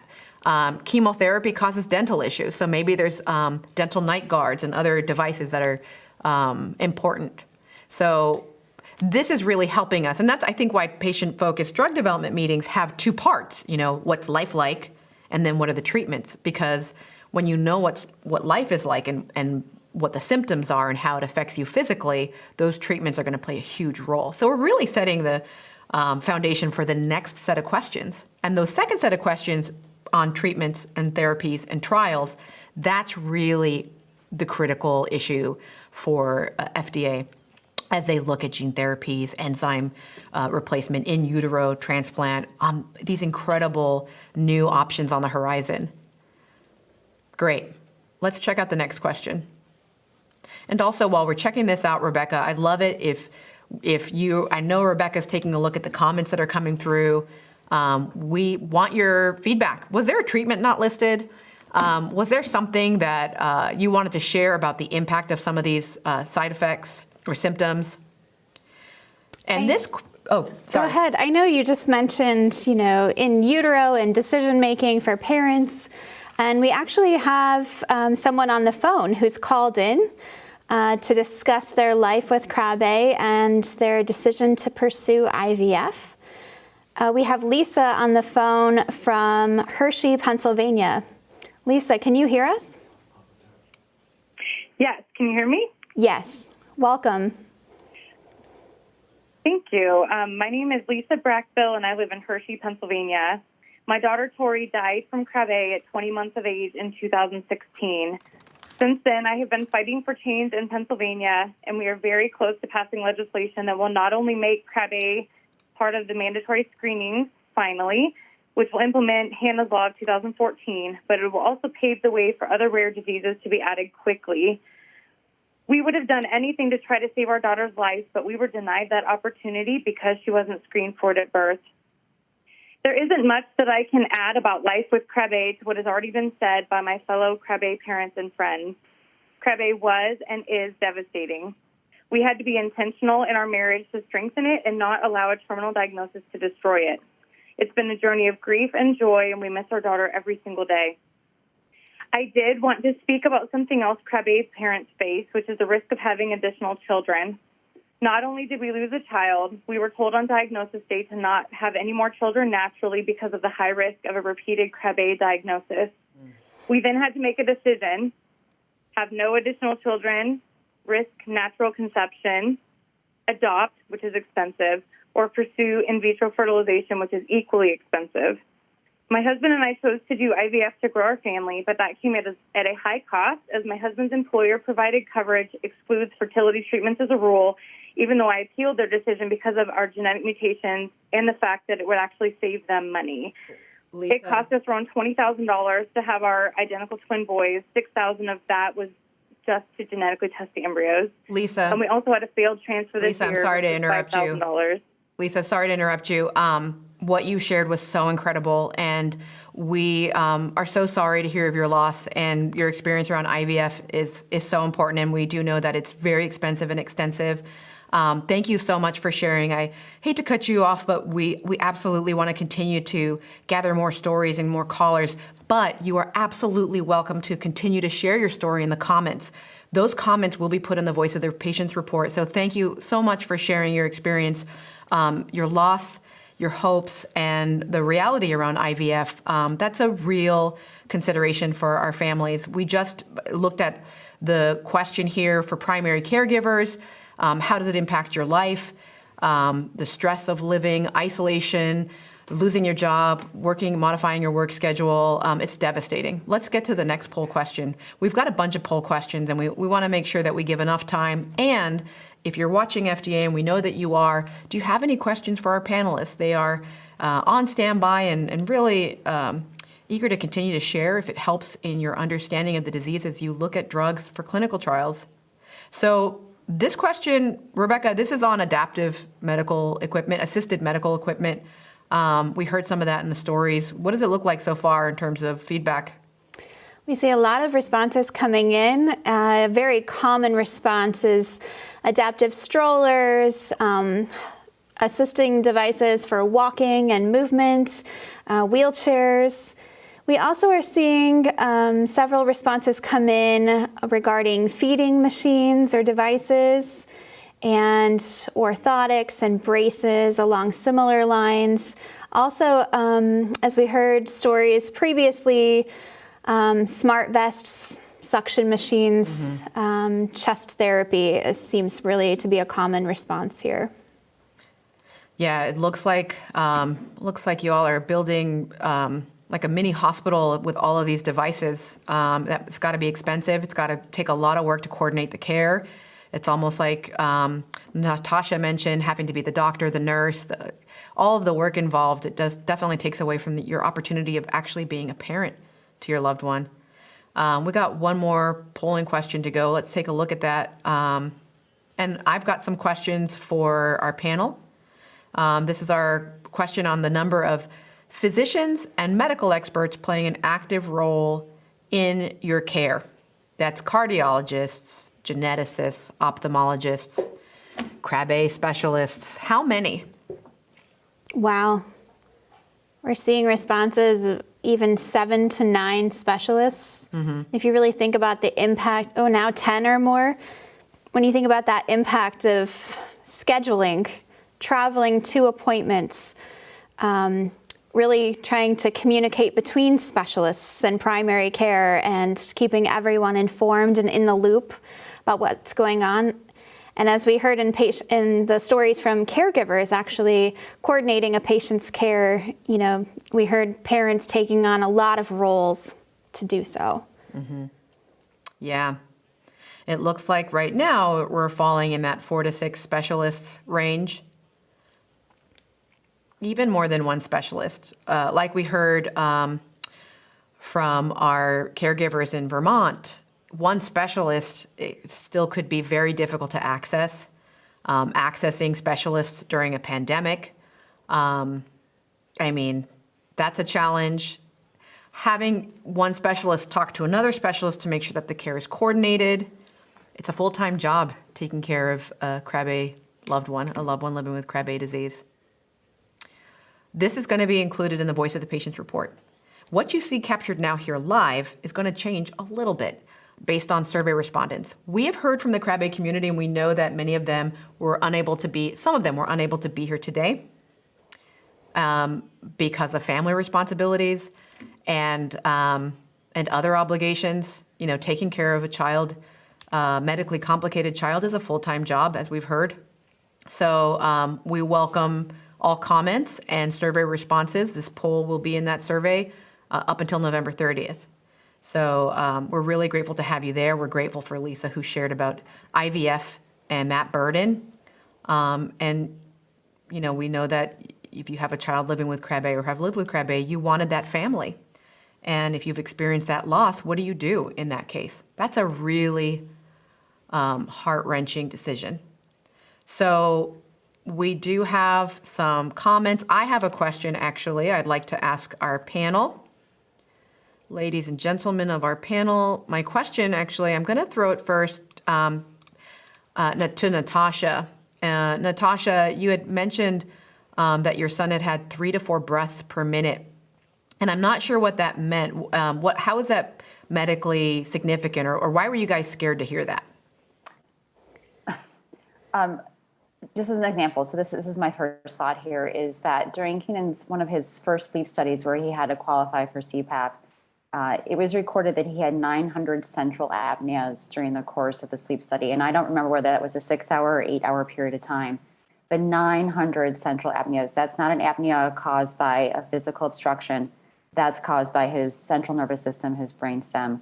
That number was incredibly shocking. So that gives perspective when we say that he dropped down from the toddler's average to 4 to 8 breaths per minute. That gives you a concrete example of what that means, how our children breathe.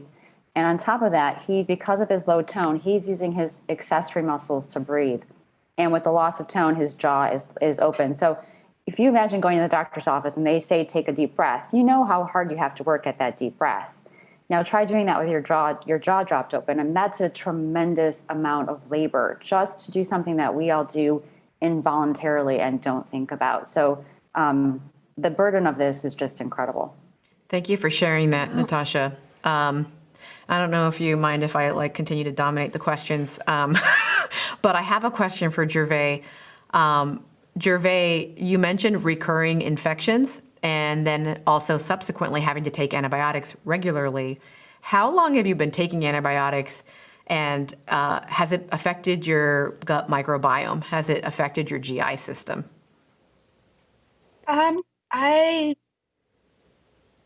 don't know that it's affected my gut system, only because it's so irregular to begin with. So I do so much intake of probiotics and fiber.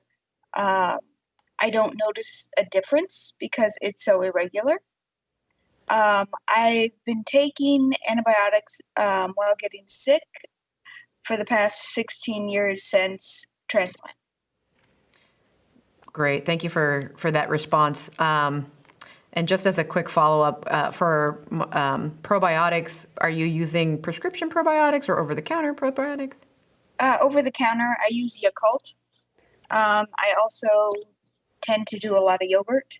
Okay. I also helps a lot is I found a hemp-based fiber product that I can use in shakes. Interesting. Okay. And also I use psyllium husk. Got it. Fiber. Got it. We'll make sure in the second half that we'll be asking those questions too, but I know that you won't be there because we're looking at the second panelist. So that's why I wanted to ask you specifically about the probiotics. And then I guess one more question to Gervais, which is that you had mentioned that you have some workarounds, daily activities, but there's some things you just can't work around because of your Krabbe. What are those things that you can't do that you actually wish you could? Driving would be nice to get myself from point A to point B. I can't guarantee my leg's going to work, so it's not safe for me to drive. There's a lot of stuff I can't guarantee is going to work, so I just don't do it. It mostly revolves around my legs and their daily function. I do tend to throw things on occasion accidentally, and because my hand doesn't realize it's still holding it and just lets go. Thank you for sharing that. And I will actually turn it over to Tammy Wilson, just because Michael's looking really cute. And Michael, what do you think? You're listening to all this. How old are you, Michael? I am 10 years old. 10 years old? I just turned 10 last month. Happy birthday. So, Mom, have we said anything, or have you looked at the polls or anything that you've heard so far that has made you think about Michael, about your experience with Marshall? Anything you want to share, Tammy? Well, obviously, as a family of two, with having two Krabbe children, one affected and one transplanted, they're really so opposite of one another. I had a son that was fully affected with Krabbe and saw all of the symptoms that Krabbe causes. Whereas Michael, we were very fortunate to catch or to have transplant before any symptoms presented itself. And that was the advantage of having late infantile. So, yeah, we saw both worlds. We saw the affected side that was just absolutely excruciating to watch your child die for 6 years, and then see one, after rehabilitation thriving. Thank you. Yeah, that is night and day experience. It's something Dr. Katzberg said about, when you have it in the family and then you get to diagnose it, or that you expect it versus catching it too late. So thank you for sharing that. And Michael, nice to see you. Thank you for joining us.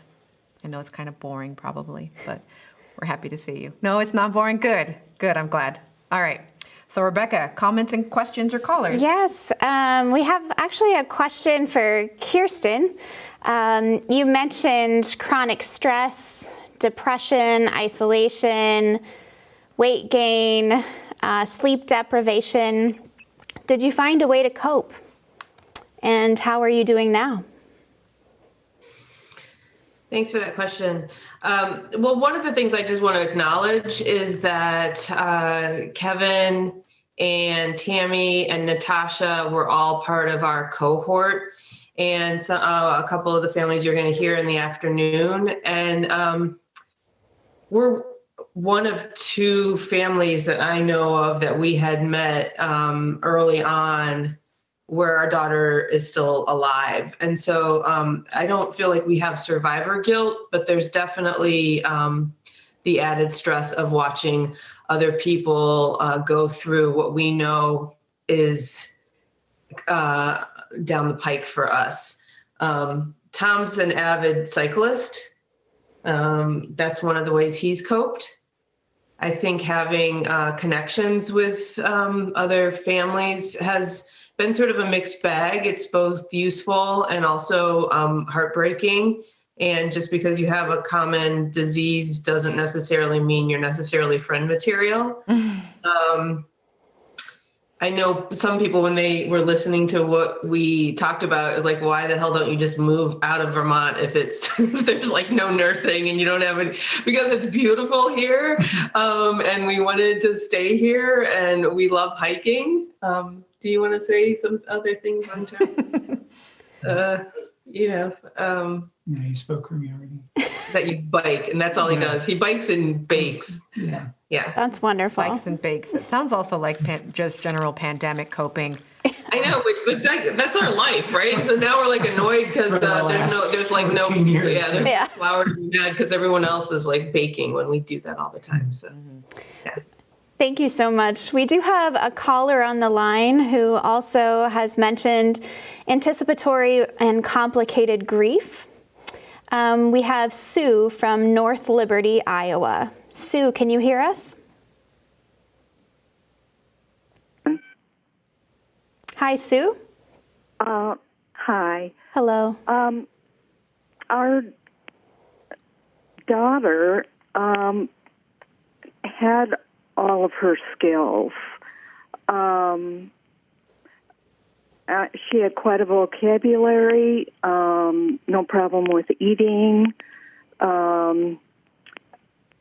We started noticing her high stepping and sitting in a W, and it didn't take very long, and she started falling down more when she was walking, even though she wanted to toddle. It didn't take very long for the neurologist to diagnose her by drawing blood from my spouse, myself, and our daughter. And so by this time, she's 2 years old, and the doctor said typically children don't live about a year past diagnosis. And when she turned 3, we started making funeral arrangements because we didn't think she'd live another year. And she rallied, and this pattern went on and on. She never lost her ability to smile or giggle, even when she was near death.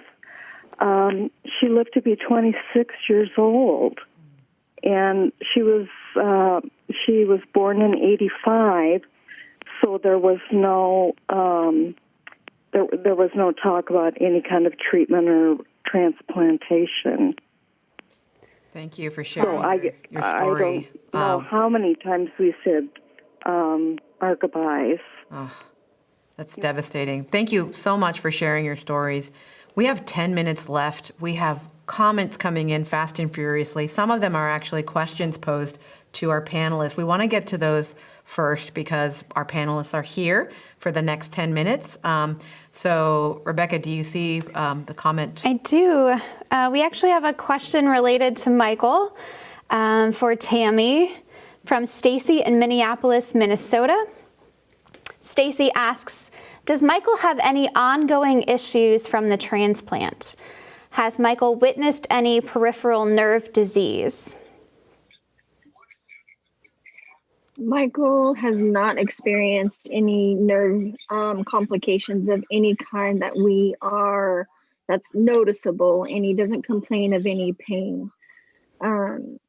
I think the only thing that we're really seeing, and it was just a result of chemotherapy, is we're starting on the path of dental repair. And then we closely watch Michael's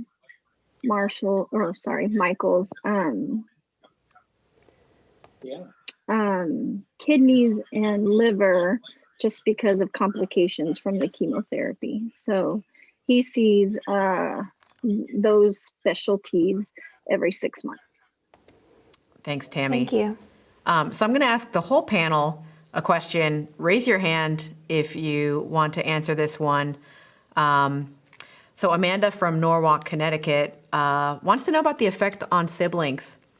And your stories are powerful. Can you speak to the impact of siblings and other family members? How did this affect them? Anybody want to weigh in on that? Tammy? So yes, both Michael and Marshall have 3 other siblings. And during Marshall's lifespan, we actually fostered another child. My oldest daughter, she wanted to be a caretaker and wanted to be a part of both Michael and Marshall's care. However, with that being said, the way she handled her grief actually manifested in her being worried about weather. I also saw how it matured her a lot faster in her years, and how she also became a caring person. But for several years, she was very fearful of any kind of rainstorm or thunderstorm or anything like that. So that was a significant notice. And it really took her just growing and aging and maturing more to not have issues. And even still, once in a while, she'll be like, Mom, can I hang out with you during the thunderstorm? So, and that was how her grief and her struggles manifested.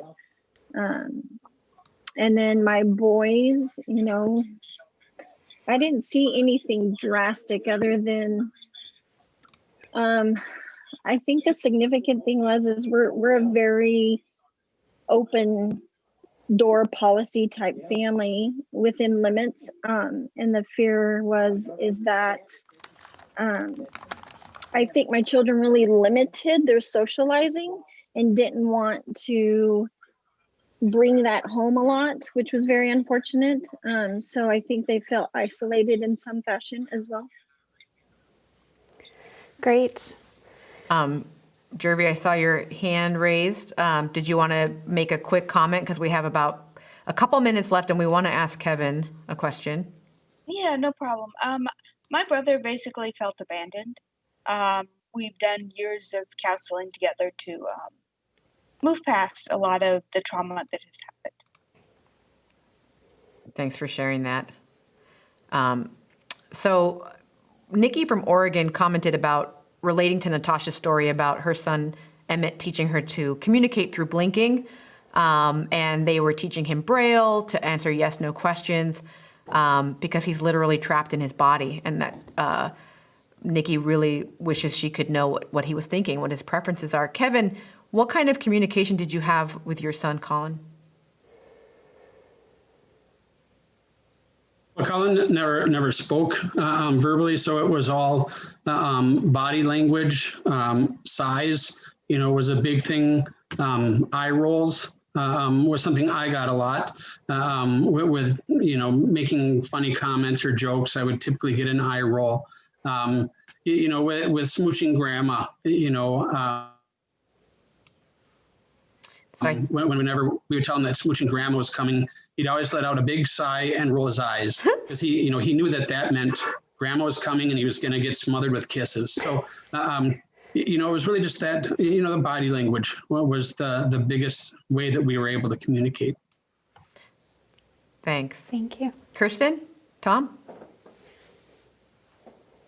Just echoing what Kevin said, we offer choices, which she has enough head control that she can actually look at different options. Like we'll give her a choice between alternatives, and then she can look and engage with her eyes, which with her preference, which is very useful. And then she also can communicate non-verbally in some very interesting ways. She can signal when she needs personal care through, we know she knows that we're responsive to coughing or any sign that she might be uncomfortable. So I know that she needs to be changed when she coughs and there's no reason for her to cough. She does that because she knows she'll get my attention. Wow. I think we have time for just one final comment. And this is also from Nikki in Oregon. It took 11 months before our son was diagnosed. He has late infantile and is now 4.5 years old. He was delayed at 1 year of age and didn't start regressing until 17 months old. We received an accurate diagnosis at 23 months of age, and he lost his vision 2 months after his diagnosis. We are thankful to have videos of him laughing, eating, talking, and playing. We often use those videos to share his story so that people see him for who he is rather than what they see physically. And that's all the time we have for this segment of Dialogue with the Community. The online form is available now through November 30th, so your voice can be included too if we didn't get to you. Debbie, shall we take a pause and have a break? Yes, before we take our pause, I just want to say thank you so much to our panelists, Natasha, Tammy, Kevin, Tom, Kirsten, and Gervais. This has been a really heavy conversation. Many of you are coming, but not just our panelists, but the community watching now are coming from a place of loss and grief. It's so hard to hear about the difference between getting diagnosed early and in time and when it's too late. And I'm about to cry. I need the 20-minute break.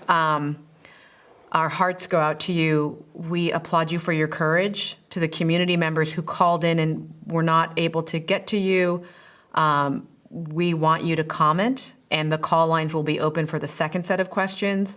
The comment box is really important right now, especially as we bring in our second set of panelists after the break.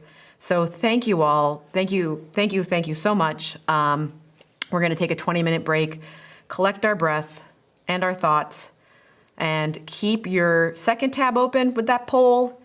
Get your phone ready for polling because we're going to do it again, and we're going to look at treatments, medical devices, clinical trials, and your hopes and dreams for future treatments. So thank you so much for joining us, and we will see you at 3 p.m. Eastern Time.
Welcome back. We just had a 20-minute break. Thank you so much for joining us. I'm Debbie Drell, Director of Membership at NORD, with my co-host and colleague, Rebecca Ani, also at NORD, and we are going to get started on the second portion of our patient engagement.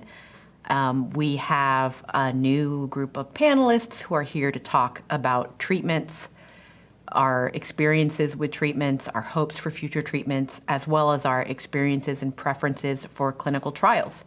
And we heard about some of these future exciting developments in Krabbe disease from Dr. Kurtzberg, and that includes enzyme treatment, genetic therapies, in utero transplant. So there's a lot coming down the pike. But what do these treatments actually mean to you? What's important to you? What are you willing to risk, and for what benefit? So we're going to welcome our panelists, patients and caregivers, who will share their experiences on this topic area. We're going to start with Kristen. Kristen, welcome.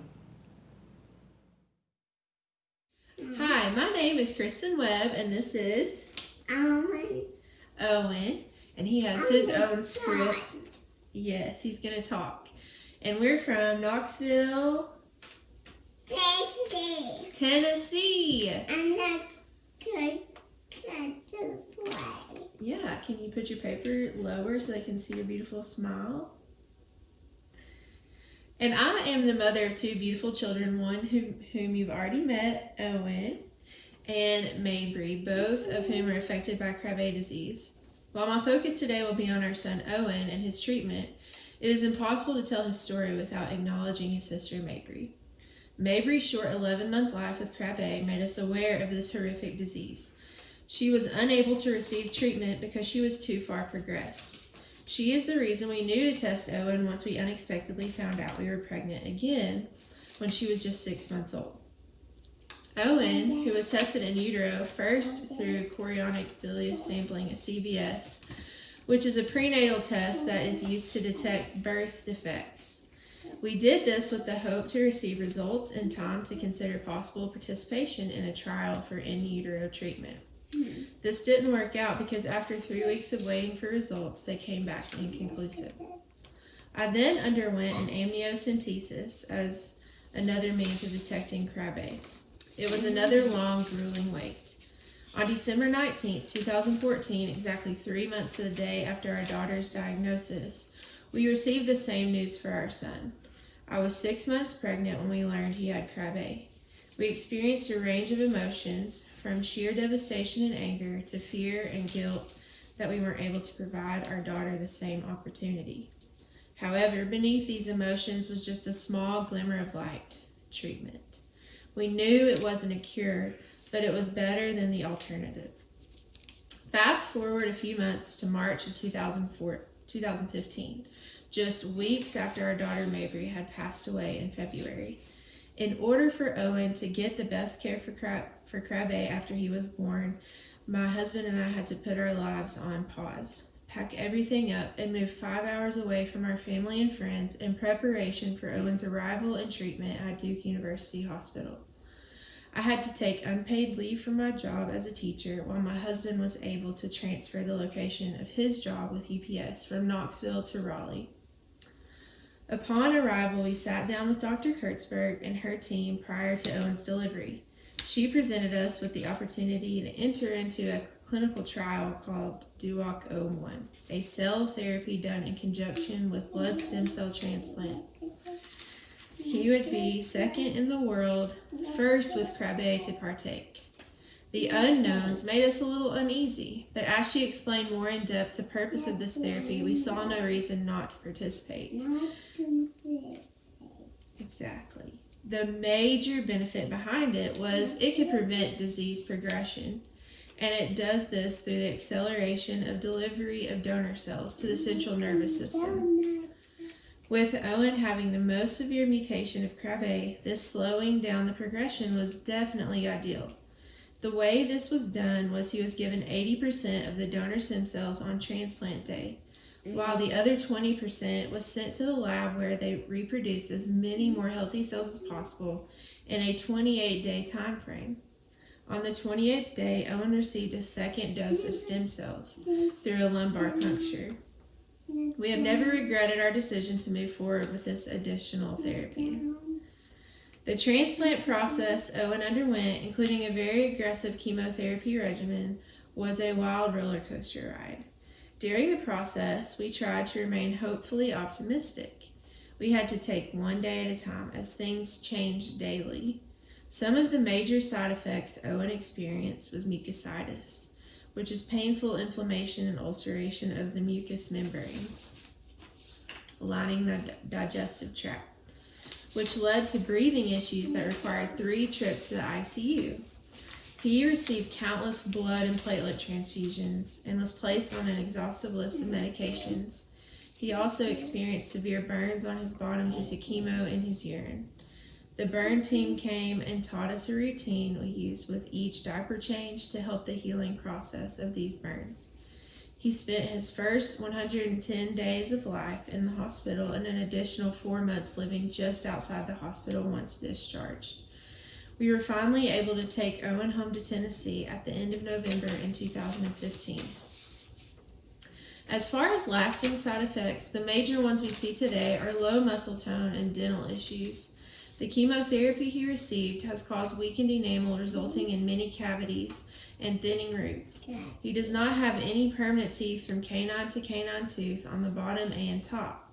He has had several dental procedures, including the removal of 6 teeth on top, which were replaced with a partial just recently. You want to show him? Can you smile and show him your beautiful teeth? Yeah. He will receive implants when he is fully grown. As excruciating as the process was, and despite the side effects that seem to pale in comparison to the alternative, this treatment works. We would do it all over again to make sure Owen has the chance at life he deserves. Today he is, how old are you? He's 5 years old. He attends preschool. He loves to tell jokes and hit golf balls with his own set of clubs. While he still requires a walker to get around, he doesn't let anything get in his way. He is stubborn and strong-willed, which has served him well. He's the biggest cuddle bug and tells us 100 times a day that he loves us, which we soak up each time, as this is a miracle in and of itself. We are so thankful for the opportunity he was given.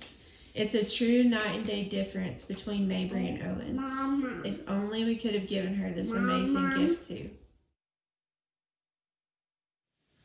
My son Nick was diagnosed at 7 months old with Krabbe disease and passed away at a year of age.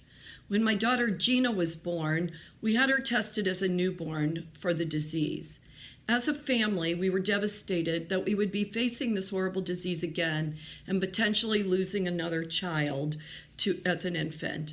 Both Nick and Gina were diagnosed with the early infantile form of Krabbe. I reached out to one of 2 facilities that had done experimental treatments for Krabbe disease, Duke University Medical Center, where I immediately spoke with Dr. Joanne Kurtzberg, and it was explained to me that Gina was eligible for a stem cell transplant.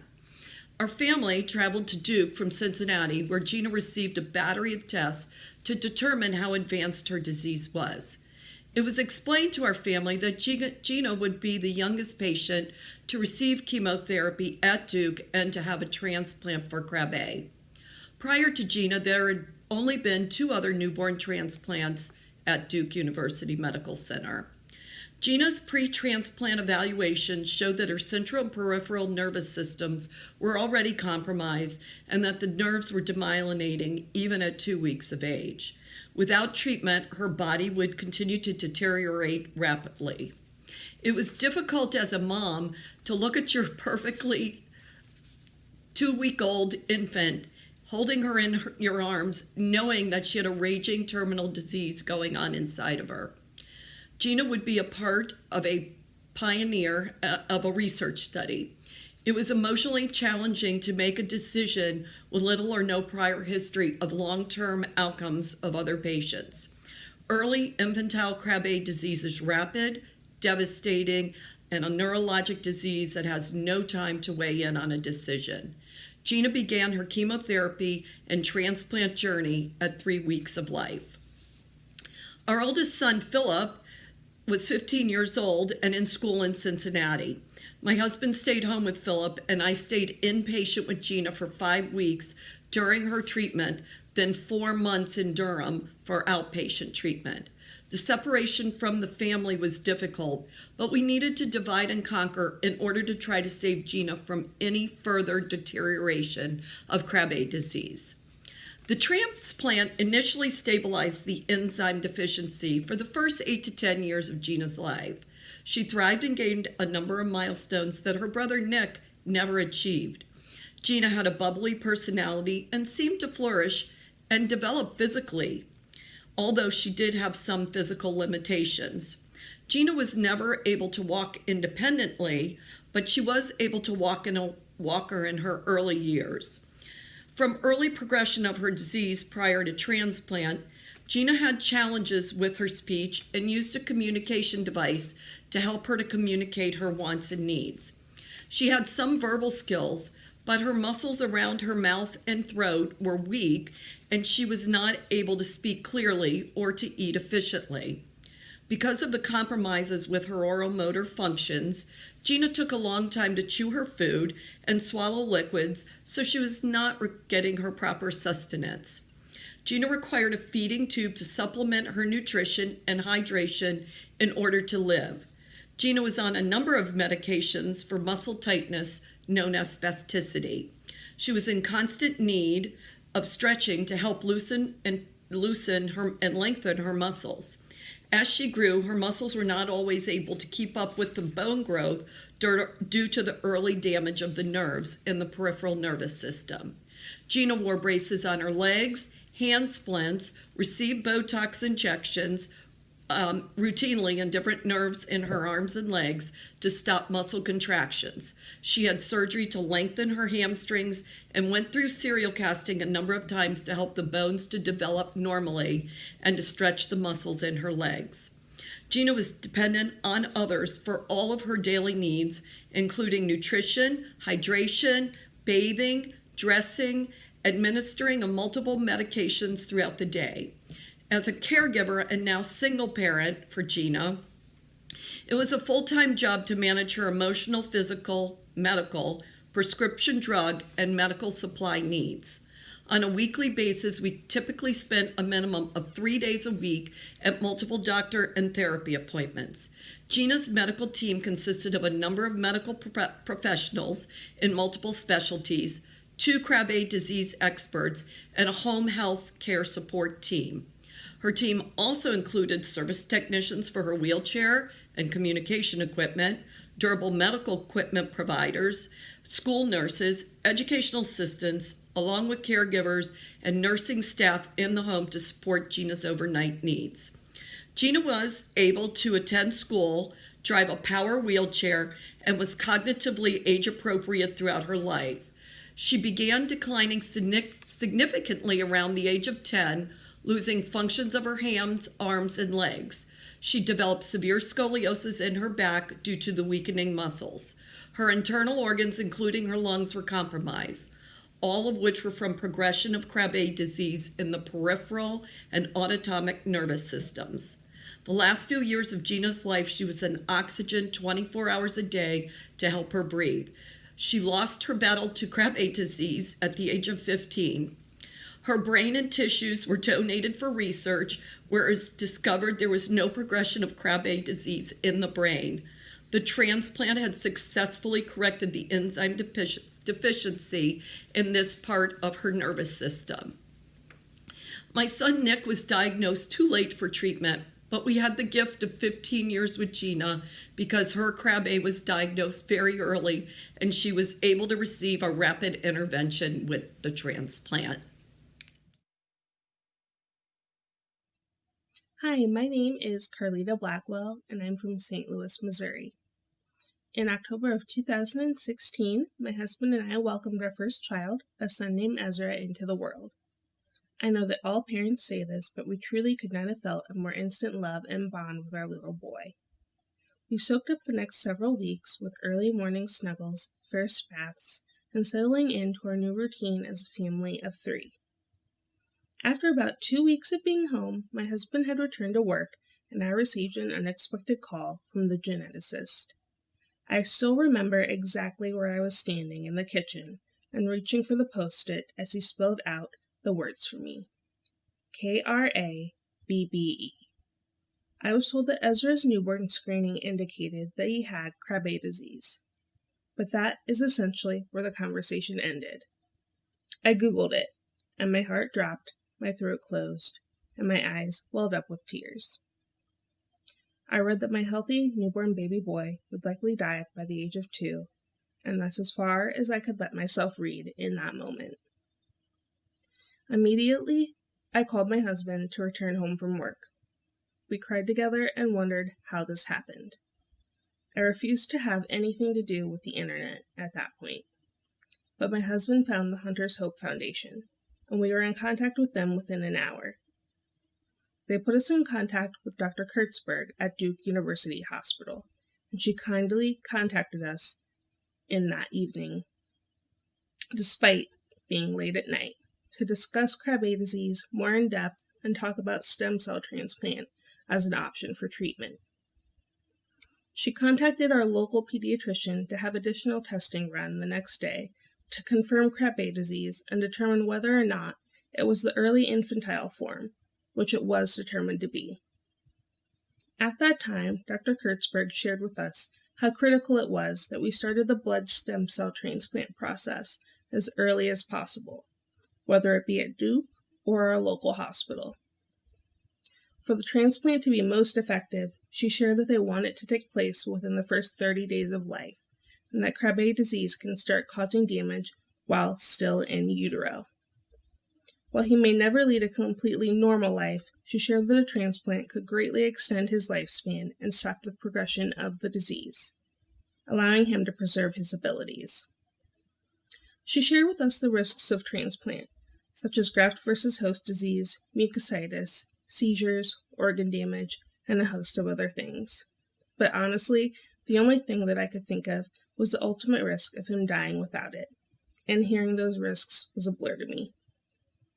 We had already decided the night before, if we were to do the transplant, we wanted to go to Duke and have him be treated by the best specialists in this disease, so our decision was already made. We never considered not doing the transplant. We wanted to give him any and every chance at life that we could, and knew that if challenges arose, we would fight for him. Within 48 hours of receiving the diagnosis, we left our home, family, and friends to travel to a state we had never been, with no idea when we would be coming back. And when we came back, would our son be with us? Ezra was transplanted on November 17, 2016. He spent a little over 3 months inpatient at Duke, and then we spent an additional 2.5 months outpatient living at the Ronald McDonald House, where he had weekly follow-up appointments. One of us slept at the hospital with him every night, and the other one of us slept at the Ronald McDonald House. It has now been almost 4 years post-transplant, and Ezra has done remarkably well.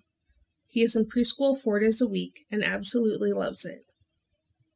He is incredibly social, knows all of his body parts, colors, and letters of his name. We are truly amazed every day at all of the things he accomplishes. However, there are still struggles that he has due to Krabbe disease. Ezra receives physical therapy, occupational therapy, and speech therapy through the special school district weekly. In addition, he participates in outpatient physical therapy once a week and occupational and speech therapy twice a month. The main area of defect for Ezra is motor, as he cannot yet sit up or walk on his own for extended periods of time. This doesn't stop him, as he's very innovative. He has an array of different devices to assist him, including a gait trainer, a walker, an augmentative communication device, orthotics, a trunk support vest, thumb braces, elbow braces, knee immobilizers for nighttime, and night ankle braces. Some of these are used in rotation, and some of these are used all the time. Obviously, all of the above therapies and equipment do not come without cost. When Ezra received his diagnosis, who made the decision for me to switch to a part-time, as-needed position at my job. It's a job I love and did not want to fully give up, and we knew that any source of additional income would still be handy with all of Ezra's additional expenses. However, going from working full-time to working approximately 5 hours a week while having additional medical expenses has been challenging at times. We've had to cut back in certain areas and be creative in others. However, we've also been very grateful to have a strong support system who has come forward to help without ever being asked. Thank you for allowing me to share our family's journey with Krabbe disease. Hi, my name is Laura Nitahara, and my husband Ryan and I welcomed our son Quentin to this world on August 11th, 2018. So we just celebrated his 2nd birthday. Thus far, he's been happy, healthy, but we are painfully aware that healthy won't always be our reality because Quentin was diagnosed at 3 weeks old with late onset Krabbe disease. We're lucky enough to live in Illinois, a state that has Krabbe disease on its newborn screening panel. So we don't know when Quentin's Krabbe disease will manifest. We're just watching and waiting. While we have been blessed with the gift of time, which isn't the case for most families affected by Krabbe disease, the waiting comes with its own emotional burden. We do a lot of comparing Quentin to kids his age, constantly questioning if there's a delay. While most kids get a grace period for a normal timeline to hit milestones, we're more anxious for those milestones to arrive. It's very frustrating as a parent to wish for time to just slow down so the disease never shows up, while also willing it to go faster to prove that we had another day with no signs of disease. Anytime he shows the slightest symptom of an illness, we're on high alert to monitor and make sure it isn't something else. Each day with Quentin is an absolute blessing. However, his diagnosis weighs heavy on us. When the bad thoughts come to mind, we take solace in the fact that we know what we're up against. We can proactively take steps to stay prepared and ready to take on what the future holds. For Quentin's routine assessments, we are seen at the University of Pittsburgh Medical Center Children's Hospital. He's seen through the program for the study of neurodevelopment and rare diseases run by Dr. Maria Escolar. We enrolled Quentin in a natural history study in order to utilize the data collected for a better understanding of Krabbe disease. Quentin is a little boy that has thus far lived a normal, healthy 2 years. If enrolling him in a natural history study can help unlock answers for the next family who gets a call that their child's newborn screening revealed they have Krabbe disease, that's what's important to us. We travel to Pittsburgh every 6 months for Quentin to be monitored and data to be collected. The emotional toll that these visits take on us is obviously because each visit could bring the news that our child's brain has started to be affected by Krabbe disease, but also the anxieties that come with traveling across the country with a baby. The emotional stress of the visit isn't isolated to the time we're present for the visit. It's the anticipation for a month prior and the decompression for the month after. It's overwhelming and consuming. Each visit, Quentin undergoes blood draws, goes under anesthesia for a brain MRI. He's had a lumbar puncture. He sees an eye doctor, an ear doctor, a physical therapist, a speech therapist. He undergoes nerve conduction testing and cognitive testing. It's a very intense few days, especially for a child. You can't explain the reasoning behind all the testing. Through all the fear, all the sadness, all the anxiety, we remain incredibly hopeful for the future, though. We know a cure can and will be developed. We just don't know what that looks like for our family. There are a million considerations for us when it comes to whether or not we would enroll Quinn in a clinical trial, but it really boils down to whether or not we need to. We would move mountains to ensure that he never faces the disease burden that comes with Krabbe disease. But as we've said, we've been blessed with that gift of time. We aren't going to put Quentin in a place of high risk for an experimental therapy unless we're told we're running out of disease-free time. More minor on the list of concerns when deciding if we would enroll in a clinical trial would be finding out where we need to move to participate in a clinical trial, and we would move anywhere. How long is the clinical trial expected to last? We would need to make arrangements so that we could be where we need to be for as long as we need to be, and we would, of course, do that. We would like to know what the expected outcome of the trial is. Is Quentin expected to be fully cured of Krabbe disease? Or will this slow the progression, make the disease affect him more mildly? And what are the expected adverse effects? We know the horror that Krabbe does to a child's body, but what can we expect Quentin to experience with an experimental therapy? Ultimately, we know that there is nothing minor at all about deciding to enroll in a clinical trial because we would need to uproot our lives and put everything on hold. But there is no question at all we would do that if Krabbe disease is starting in Quentin's brain. Until then, we're lucky enough not to need to volunteer him for experimental trials. Hi, my name is Scarlett, and I have adult form of Krabbe disease. And from the time I was diagnosed in the summer of 1996, I was told that there wasn't a cure for the disease. And I was given 5 to 10 years left in life. My family was told to take me home and keep me comfortable as my body would deteriorate and leaving me in a vegetative state until eventually I died. I was 17 years old. In October of 1997, when my family and I were informed that a bone marrow transplant could possibly stop the progression of Krabbe disease, the doctors told me that I was a good candidate for success of that. And my family and I, though we discussed the pros and the cons, we knew that it was my only chance. So I underwent bone marrow transplant in February of 1998. And it was hard. I had to deal with things such as suggestion of making a living will before I went under the transplant.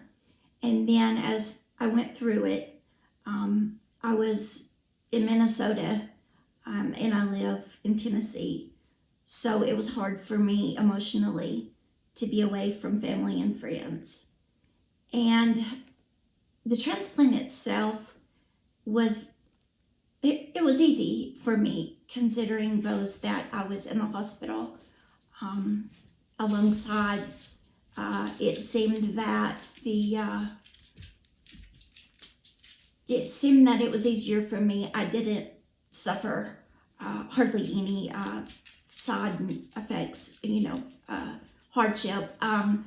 And I got out on early discharge, day plus 13. And we, a year later, were told that it was 100% successful in stopping the progression of Krabbe disease.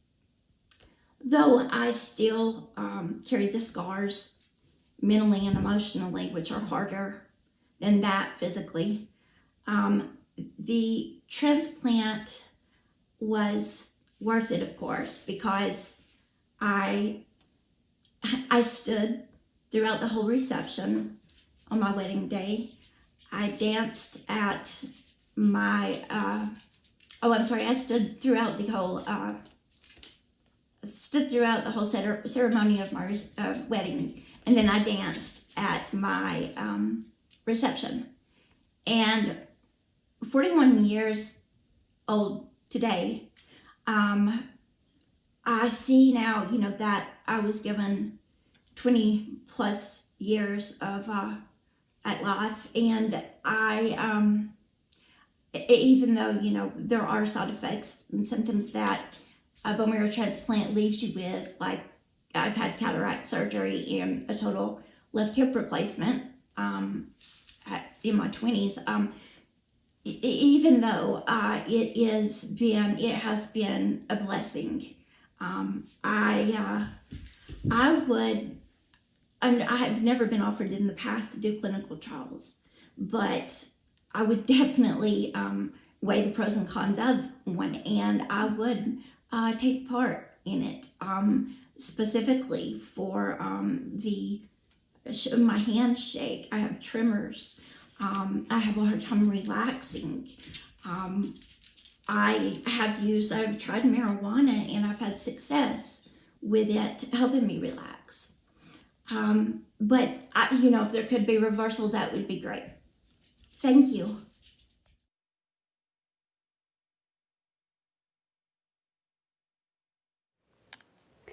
We are so grateful for all our panelists for sharing their experiences so freely and honestly. We know the topics were heavy, and we knew this was going to be an intense day. But this testimony was powerful and critical for our researchers and FDA regulators as they consider your experiences when they do their decision-making around current and future treatments for Krabbe disease. Our panelists did a great job starting to describe the community's experiences around existing treatments and how these therapies have changed their lives and the lives of their loved ones living with Krabbe. And we know there is no perfect drug or treatment, and there are always ways to improve upon treatments. So let's bring all our panelists together. We're going to turn it over to our entire community now, our panelists and those of you watching live. We are not focusing on any one specific onset type of Krabbe. We want the entire community to participate and be heard. But please remind us and let us know about what specific type of onset Krabbe you or your loved one has. Early infantile onset, late infantile onset, juvenile onset, or adult onset. So we have a little context for when you share. Thanks, Rebecca. Now it's your turn, our Krabbe disease community. Break out your phone, pollev.com/NORD-PFDD. We're not going to be talking about the symptoms and burden of the disease. We're moving now and shifting gears to treatments, as you heard from our panelists sharing their experiences with treatments, and not just prescription drugs, but medical devices like mobility assistants and breathing devices, CPAP machines, all of those things that keep your loved ones living their best lives. We want to understand what treatments have been most effective, how have these treatments improved your life, how have your treatment regimens changed over time, and of course, these drugs and medical devices aren't perfect. So we also want to hear the downside of some of these treatments. Maybe there's side effects to them. Maybe it's frequent hospitalizations that are required. After we talk about the pros and the cons of treatments and why you chose to use some or not, we're going to explore your preferences around clinical trials. Are you participating in a trial? Why not? If you were asked to participate in a trial, what would be some factors for consideration? So we're going to be polling all of those particulars around your preferences for trials, and then we get to the hope. What is your hope for the future? What therapies do you want to see come to market that will help your loved one or help you live your best life? So this is going to be a really interesting conversation. Like Rebecca said, we want you to participate regardless of severity or type, whatever type of Krabbe that you have or your loved one have. Please let us know in the poll questions. So grab your phone or open up that second tab. And while we're going through the polling questions, pick up the phone too and call us at 703-844-3231. And we will love to hear your experiences with treatments. Was there something that you didn't hear from the panelists? Was there a different perspective? Tell us in your comments. Know that your comments may be included in the Voice of the Patients report. Know that the polling is for Krabbe community members, industry, medical professionals, and FDA. We ask that you not participate in the polling, and you'll see the questions, and they're not relevant to you. However, FDA and other researchers, you heard the stories from our panelists about their engagement and interaction with treatments and trials. What are your questions for our panelists? They are here live now. We're going to pause at some points during the polling to throw questions at them if they come through, and also to take live calls. So we've got that first poll question. Let's take a look at this. It's focused on your loved one's experience in clinical trials for a new Krabbe disease.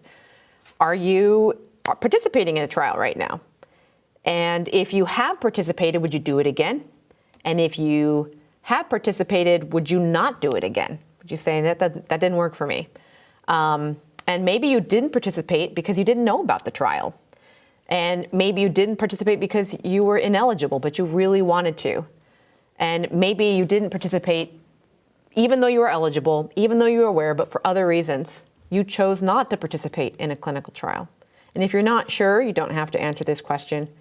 One patient experience per poll. So if you have multiple children living with Krabbe, multiple cases in your family, or have lived with Krabbe, focus on one and fill out our post-meeting survey afterwards, and do that for as many patients that are in your family.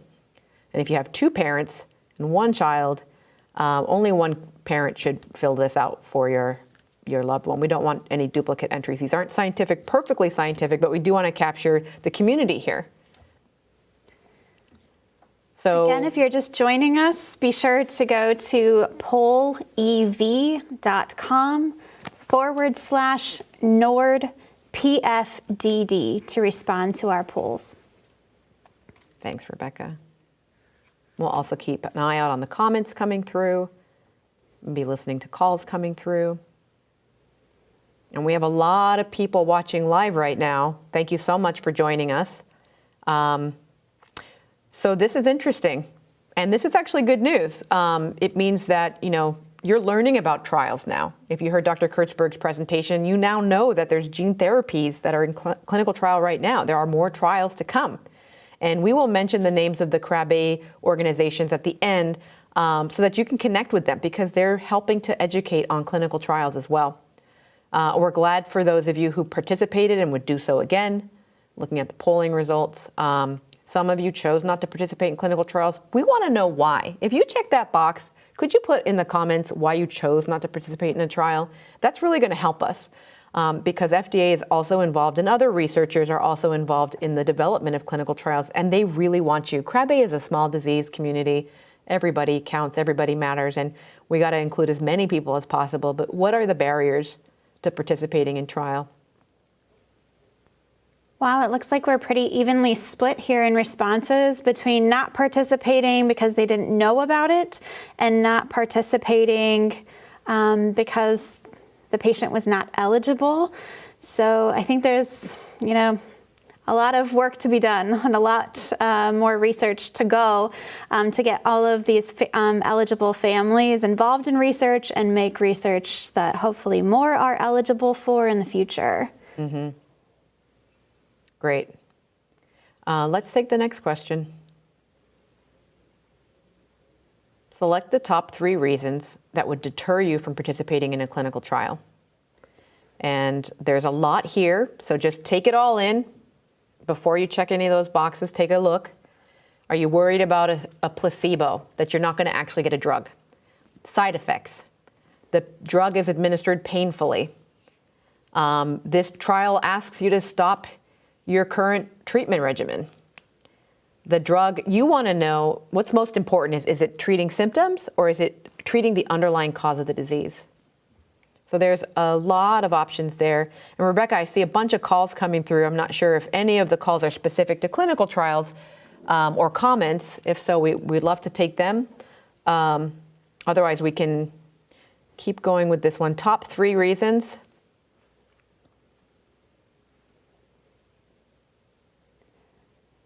I do see some comments coming in. We also do have a caller who's called in. We have Diana in North Carolina. Diana, can you hear us?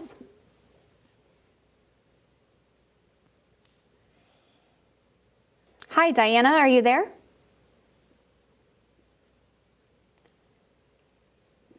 Okay, we'll wait and see if Diana may be able to call back in. And we do have a comment from Carol in Iowa regarding treatment. My 21-year-old daughter was transplanted for Krabbe disease when she was just 19 days old. We knew to have her tested because we lost our son to Krabbe disease when he was 2 years old. Being treated for Krabbe has improved my daughter's life more than I could ever express. She lives fully, plays power wheelchair soccer, has traveled to Italy, and co-wrote a book with me. That's incredible. Thanks for sharing that, Carol. That's great. So let's take us to the next poll question. Have you or your loved one considered or undergone one of the following? So now we're moving it out of clinical trials and into treatments. These are supplemental or secondary treatments, not looking at the underlying cause. Botox for nerve plasticity, cough assistant equipment for breathing, muscle spasticity, irritability medications, G-tube, which is something we heard a lot in our panelist stories, oxygen, supplemental oxygen, shaky vests for respiratory support. We heard Kevin talk about that earlier in the first panel. Respiratory support for breathing monitoring. So now we know that you've undergone or considered undergoing these treatments. If you've used any of these things or your loved one, comment. Tell us which one of these really made a difference. Tell us your stories. And again, this is a select all that apply. So you can have multiple responses to the question. Okay, it looks like we do have Diana back on the phone. Diana, are you with us? Yes, this is Diana. Hi, welcome. Hi. Can you share your... I'm Diana Green, and I'm from North Carolina. Go ahead, Diana. I had called in. My story is very, very similar to Anne Gary. I am the mother of 6 children. 2 of those children were born with Krabbe. My son Anthony was born in 1988, and at the time we received his diagnosis at 6 months old, we were told there was no other families that they could connect us with, and he was probably around the 11th confirmed diagnosis in the United States. Wow. And, you know, we received that devastating news that he was going to pass away. And he lived one day shy of being 13 months old. I had my youngest son, Dalton, who is a twin to his twin sister, who he had Krabbe, and we tested them at birth. I chose not to do amniocentesis because I didn't like that experience with my prior pregnancies.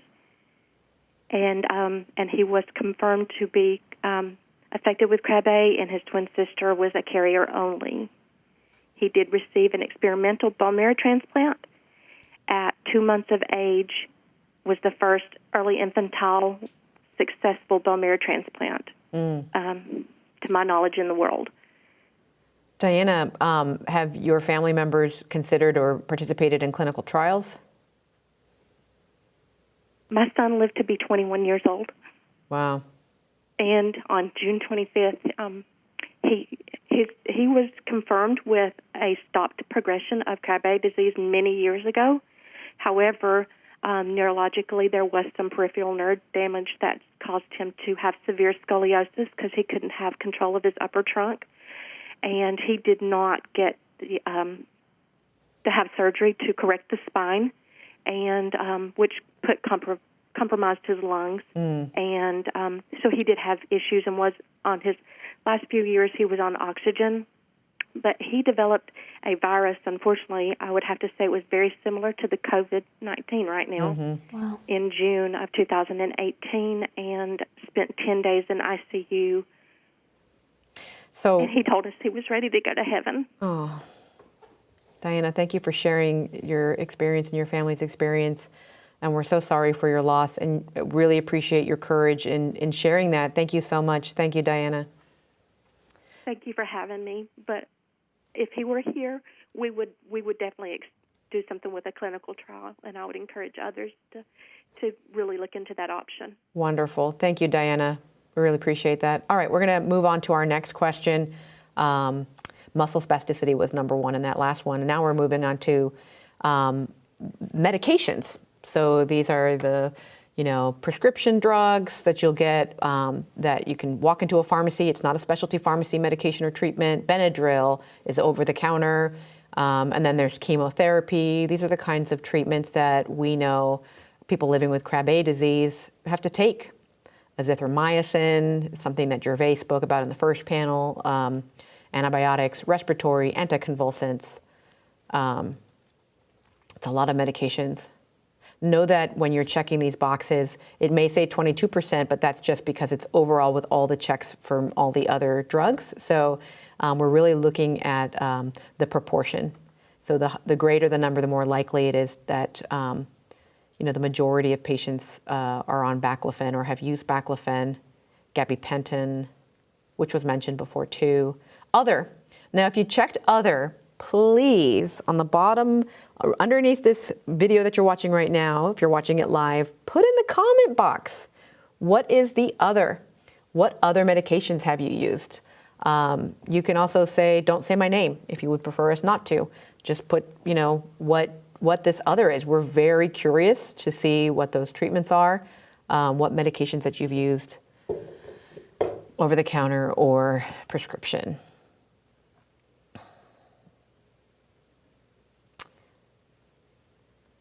So we have a question or a comment from Brittany in Texas, which I think is interesting, and I'd actually like to pose it to our panel. We heard from Scarlett, who is the only patient on the panel. She's unavailable today to participate because of her Krabbe symptoms, but we're so grateful that she was able to share her story. She's not able to participate live. So we would have asked this of her, but we're going to ask this of our parents. Alternative therapies. And this is really therapies that may help with side effects or symptoms. So not really the underlying cause, because we know stem cell and others are the standard. But symptom management, what are the alternative therapies? Raise your hand literally if you want us to call on you first. If you have any ideas or what you've used. Kristen. For Owen, we've used Botox for his spasticity in his muscles. And we did that within the last year for the first time. And we were very hesitant and nervous because he's already delicate. And we had heard that it can be negative, but we've experienced positive results with it, just loosening up his muscles and allowing him to work harder and gain a little bit more with his gait. So we've tried that twice, and I think we'll continue to do that as long as it continues to provide a benefit for him. That's great. Anyone else? Love to hear from the rest of our panelists. Carlita, and then we have an FDA comment afterwards. Similarly, we also tried Botox with our son. We kind of had an opposite experience as Kristen. I think every child reacts differently. We did 3 rounds of Botox. The first 2, we did see some improvement. And then after the last round, we saw some regression just in his mobility function. So we kind of stopped doing that after talking with his neurologist. Anything water-based, he does really well with, and loosening up his muscles and giving him more range of motion. And then we also obviously do medications that were listed there, like baclofen, and we recently added another one to help with his initiation and taking steps forward, just in getting his muscles initiating those. So, Carlita, when you say water-based, are you talking about hydrotherapy, like swimming in a pool or walking in a pool? So swimming in a pool, he takes steps really well in a pool as well. It's crazy just to see him taking steps in a pool versus in, a gait trainer. Mm-hmm. It's the complete opposite. So he does really well in the water. That's great. That's wonderful. Anybody else on the alternative therapies? If not, we're going to go to our FDA question. Yes, we have a question from Karen at the FDA about trial ineligibility. And the question is, if you were told you were ineligible for a trial, what was the reason? And was expanded access ever considered or presented as an option to you?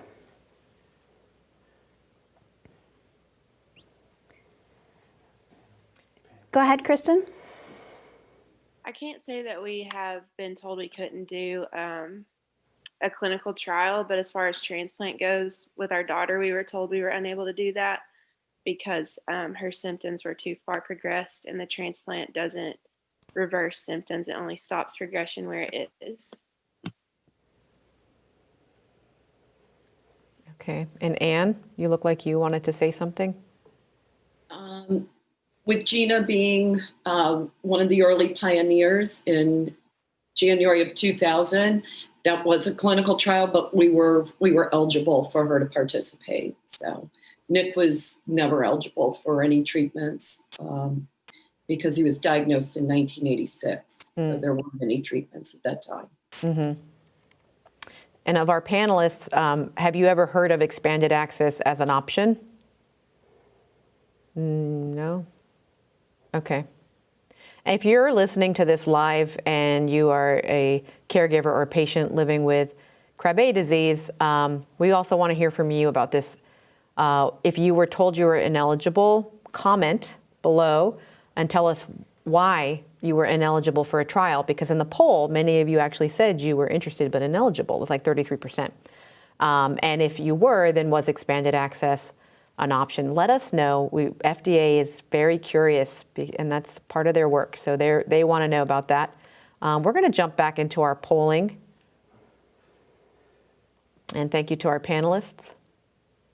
Select the supportive treatments you have used or are currently using for Krabbe. You can select all that apply.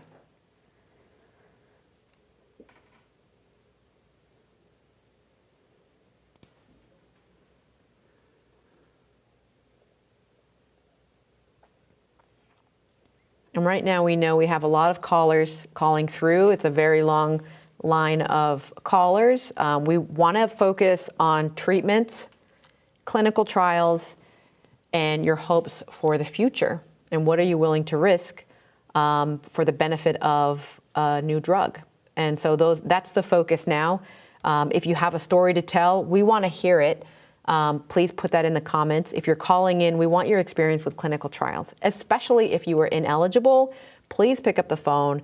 Please call 703-844-3231 and let our staff, our team answering the calls know that you want to talk about ineligibility of clinical trials. We want to actually hear your story specifically about what you were told and if expanded access were ever an option. Until then, we're looking at current treatments that you're using and occupational therapy, physical therapy, really helping children with their ability to move. Speech therapy, I see. Even swallow therapy.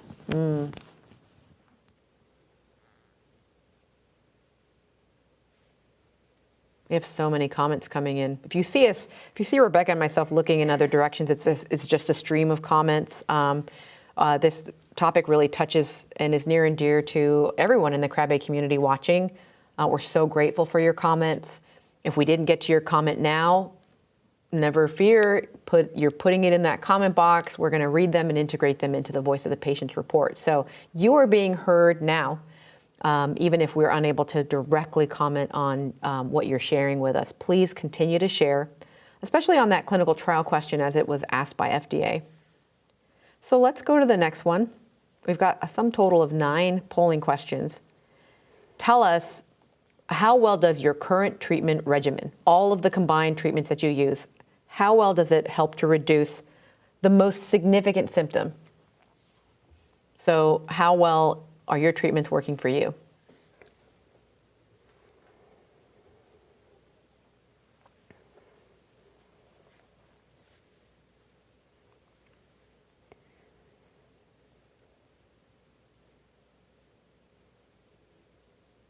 Interesting. They're currently not taking any treatments. I'd be curious to know why. If you're answering in the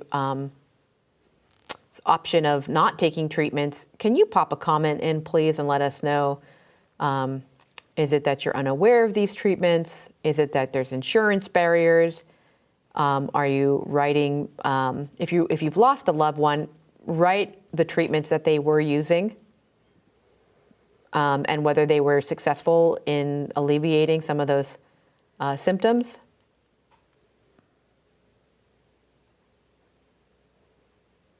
Moderately well is good. Mm-hmm. And we really appreciate your feedback on this. Yeah, we'd love to get comments from those who are not taking any treatments, or if you want to call in, that's 703-844-3231.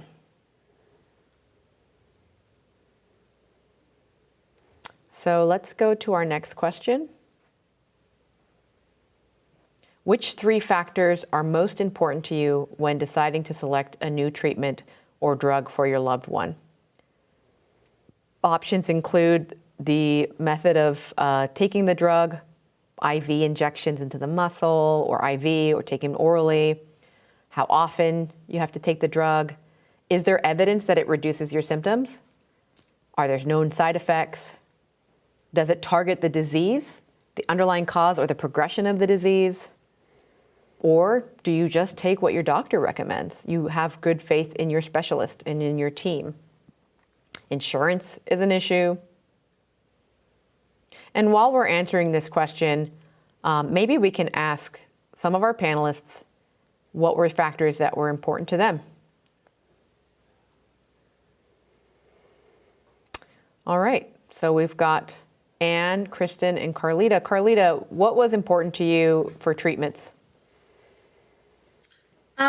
Severity of symptoms, side effects is obviously a big one. He has enough side effects from Krabbe itself. We really try not to add any additional things to his plate. So we try to really look at those and go over those with his doctor when we're looking at medications to add. But we really do trust our team of physicians that we have here. We're really blessed with the doctors who look after him. So we do trust the medications, and they really look to us too. They don't make any decisions or force anything upon us. It's really a team effort. So those two would probably be our top 2 things that we look at. And then how well, the research shows that they actually work. Great, thank you. So we lost Laura for a second. It might have been a tech connection, but it looks like she's trying to get back in, so we'd love to welcome her back in to our Zoom panel. I'm sure she may have some ideas for this. And in the meantime, anyone else of our panelists, Anne or Kristen, want to weigh in on what decisions did you make for treatment options? The biggest decision we made was for transplant so far for our son, and we had just experienced the complete opposite with our daughter. So just to be able to watch him grow up and hit milestones that she did and then lost and then wasn't able to hit herself, just the idea of him living was a huge thing for us. And we sat down and talked with Dr. Kurtzberg, and we're very fully aware of all of the possibilities, but that was really the only choice that we had. So now that he is here and doing well, and I know that there's future treatments coming down the line, it would just be mostly what Carlita said, but we fully trust Dr. Kurtzberg at Duke and her opinion on what she says we should do with Owen. So that's where we look to first when we make those decisions. Mm-hmm. Yeah, thank you. Thanks for that. All right, so we're going to go back to polling. Welcome back to the Nitaharas. Thank you so much. So let's go back to our next question. We're rounding out the polls. This is second to last. This is really sort of if this or that. Do you want a drug that lets you live a longer life, but the symptoms are the same, or they're progressive, they're getting worse, but you get to live a longer life? Or do you want a drug that doesn't extend life, but reduces the severity of symptoms? So you want to have the best possible ability, but you're not sure how long you have. This is a tough question. I will say some choose the former because if you live longer, you may outlive a gene therapy or other therapies, but it depends, I think, on where you are with your Krabbe. I agree. I think some people just really need the time for science to advance and might select that option. Whereas others, it's, they're really weighing quality of life decisions regularly. Mm-hmm.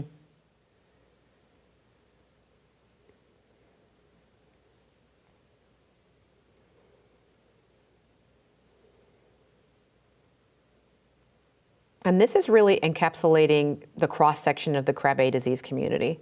We have 226 people who registered. We know that at least 130 were on live at peak participation, and so many more are going to come on demand. A lot of people registered knowing that they may or may not be able to make it depending upon their child's or their own condition for the day, because every day is different, like Gervais had mentioned in the first panel.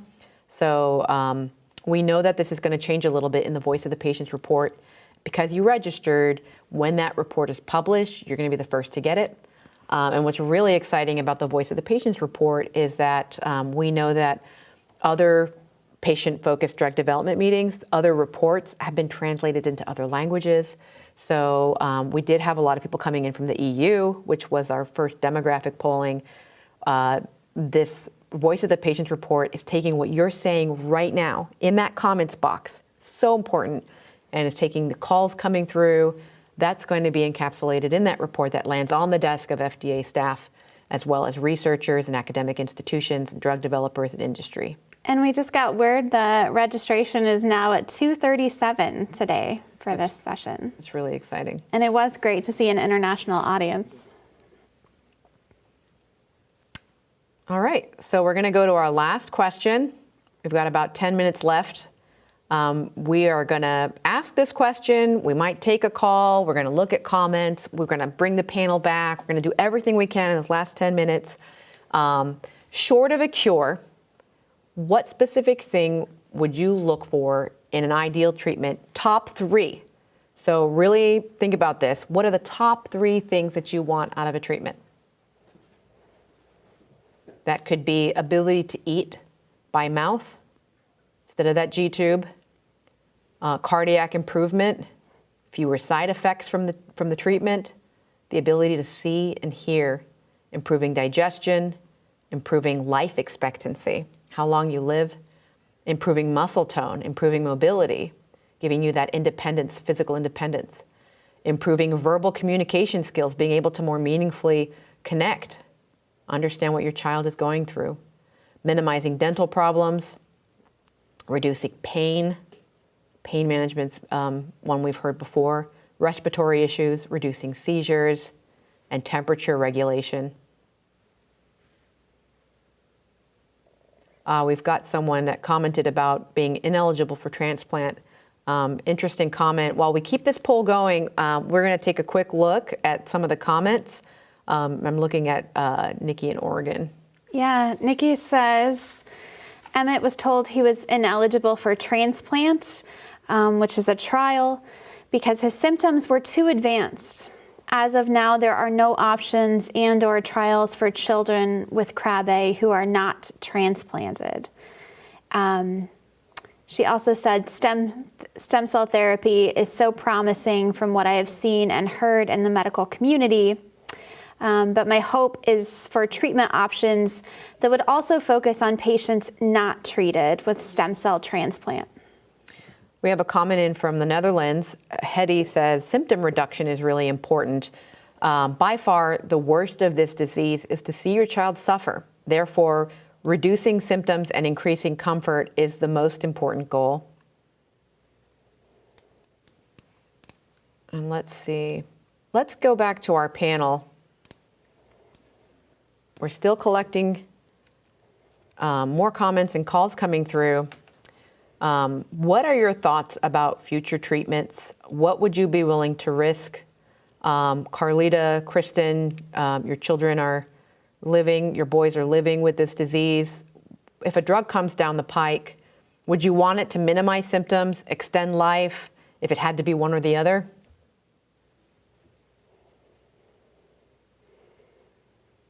I would say minimize the symptoms. Obviously, we would want him to live a long, productive life, as anyone expects to, but we've seen our daughter suffer, and we've seen the other side of Krabbe, and definitely to reduce those symptoms, reduce the side effects would be huge, because I think that improves their quality of life. And in the time that he's here, however long that is, we want his quality of life to be significant. So.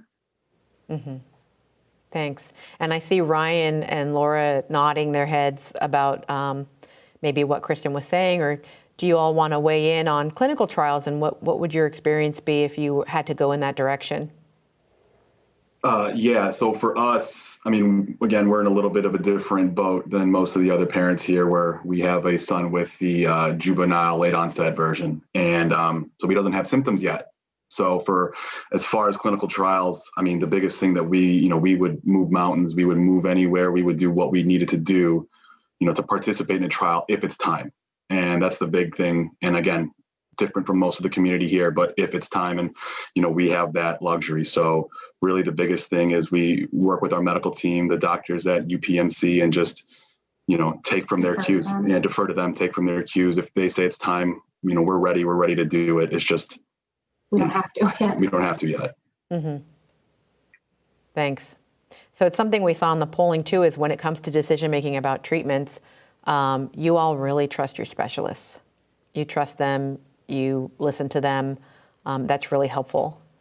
And do you have feedback on what we're talking about, or anything that we talked about before with trials and treatments?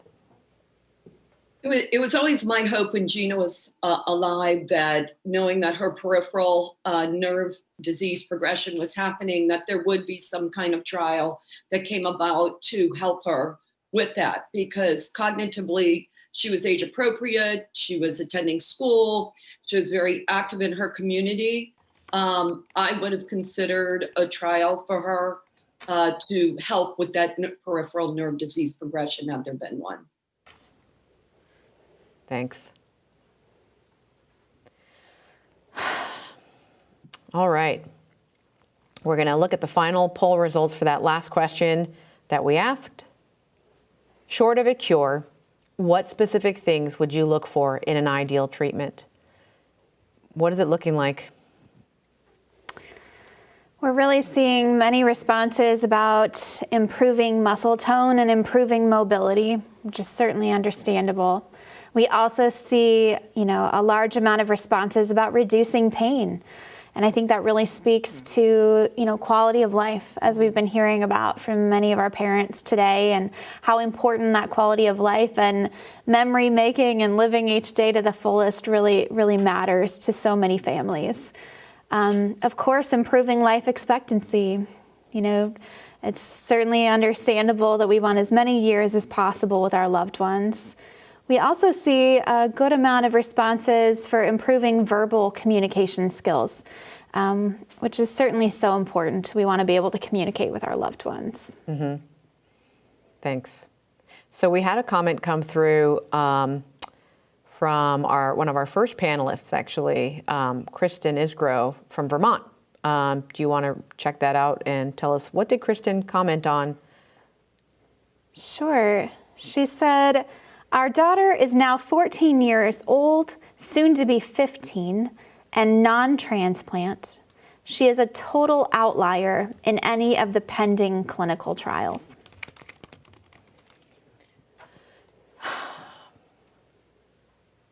All right, so because she's stabilized, let's see, actually, I'm sorry, I'm just looking at questions. So many have come through, and we're really at the end to close. I have a question. This will be the last question. It's going to be on Anne. You talked about Nicholas and Gina passing away from this disease, this terrible disease, but that Gina, because you had that experience of Nicholas being diagnosed and passing, she was transplanted and stabilized for 10 years, and she was the first to receive experimental treatment. Can you share sort of what was the trial like? What was that experience? She was actually the third newborn at Duke. So she was the youngest patient to receive chemotherapy. And, we had we had to make a decision quick because this disease was rapidly progressing. At 2 weeks of age, she already had demyelinization going on in her brain and in her peripheral nervous system. You don't have time. And we wanted to give her the opportunity to get that disease stabilized and to see what the future held. And she lived 14 years longer than Nick. It was remarkable. And the things that we've learned from her, what the clinicians, what researchers, what the community has learned from Nick and Gina's experience is hopefully going to propel us into new treatments and new therapies that we can correct the deficiencies that the transplant just isn't able to sustain over a long period of time. Thank you. Thank you so much for sharing that. And, sometimes people participate in trials knowing that it might not be so much for their families as for future generations of people living with Krabbe disease. So we really appreciate all that you have done in your family and continue to do for the Krabbe community. I think that's all the time we have. Yes, there were some comments that were made and calls that came through that we couldn't take. If you haven't had a chance to share, or if you think any of any comments that you want to make and share with us after the meeting, we will be continuing to collect your stories for up to 30 days after this meeting, or November 30th. Today is not your only opportunity to provide input. If you walk away at the end of today and think of something left unsaid, or maybe you're watching this recording on demand and couldn't attend and have a comment to share before November 30th, we would love for you to provide those comments to us in writing. What we have captured here today and on the online form will be integrated into a Voice of the Patient report, which will land on FDA reviewers' desks, will be read and used by researchers, and will inform the work of drug developers, healthcare professionals, academics, federal partners, coalitions, and industry. I'm going to turn it over to my co-host Debbie to give us the closing remarks. Thanks, Rebecca. We're at the close of this meeting and we have tackled some really heavy topics. We have heard from heroes, incredible family stories. We've heard from siblings, patient loved ones. This disease is brutal, but our families are courageous. And we are so grateful for all of you for being here. The panelists really appreciate your time and your energy in putting together these statements, sharing your sorrows, your hopes, your memories, your precious memories, and your fears and what's on the horizon. There's so much that's on the horizon, and this is really gonna help future generations of families living with Krabbe disease. What you've shared here today and what you continue to share here today in the online form will continue to inform the FDA and drug developers. Like Rebecca mentioned, it'll inform Krabbe programming. We know that the Krabbe community of leaders, nonprofit organizations, they're going to read the Voice of the Patient's report. We know that drug developers, research institutions, industry partners, when they're designing clinical trials, they're going to read the Voice of the Patient's report. This is like the Bible of Krabbe community, of what it is that you guys live with and deal with. Nobody knows this disease like you do, that you live and breathe it every day, that you've gone through hell and back caring for your loved one or living this disease. The proceedings of this meeting will facilitate the development and regulation of new therapies by the U.S. Food and Drug Administration. And we've heard again and again, especially straight out of FDA's mouth with our two amazing speakers earlier, they listen to these meetings. They think about how clinical trials will be designed, and what you have said today and continue to say matters to them. influences and changes the way they look at these drugs, brings a human element, the real life of this disease, coming in to their decisions on the risks and benefits. How can they make those decisions without knowing what you would be willing to risk at looking at new treatments? And like Dr. Katzberg said, there's so many on the horizon. We heard from past patient-focused drug development meetings, FDA staff saying things, and I actually put it in quotes exactly. One FDA director said, "Continue to speak up. You must continue to speak up, and the FDA will continue to listen." It was a great honor to be a co-moderator and co-host for this meeting. This was a historic meeting. In my estimation, there is no greater way of influencing and being heard at FDA in the very critical work that they do in drug development. Nothing better or bigger than a PFDD. There are 7,000 rare diseases, and they have done less than 80 patient-focused drug development meetings. 7,000 rare diseases. This is the Krabbe disease community's time to put a light on how you live with this disease, as you are the experts of this disease. We are so grateful for our panelists who took a lot of time and a lot of tears in putting together these stories that they shared with you here today. I'd like to thank all of you, panelists and the Krabbe community, for participating, dialing in, submitting your comments. And we're sorry that we didn't get to all the calls. There were so many calls. We really wanted to stay on topic on trials and treatments and the burden of the disease. But what you want to share matters. Please tell us your stories. Tell us how this affects siblings. Put the comments in the form online. Tell us in the Survey Monkey that we'll send afterwards.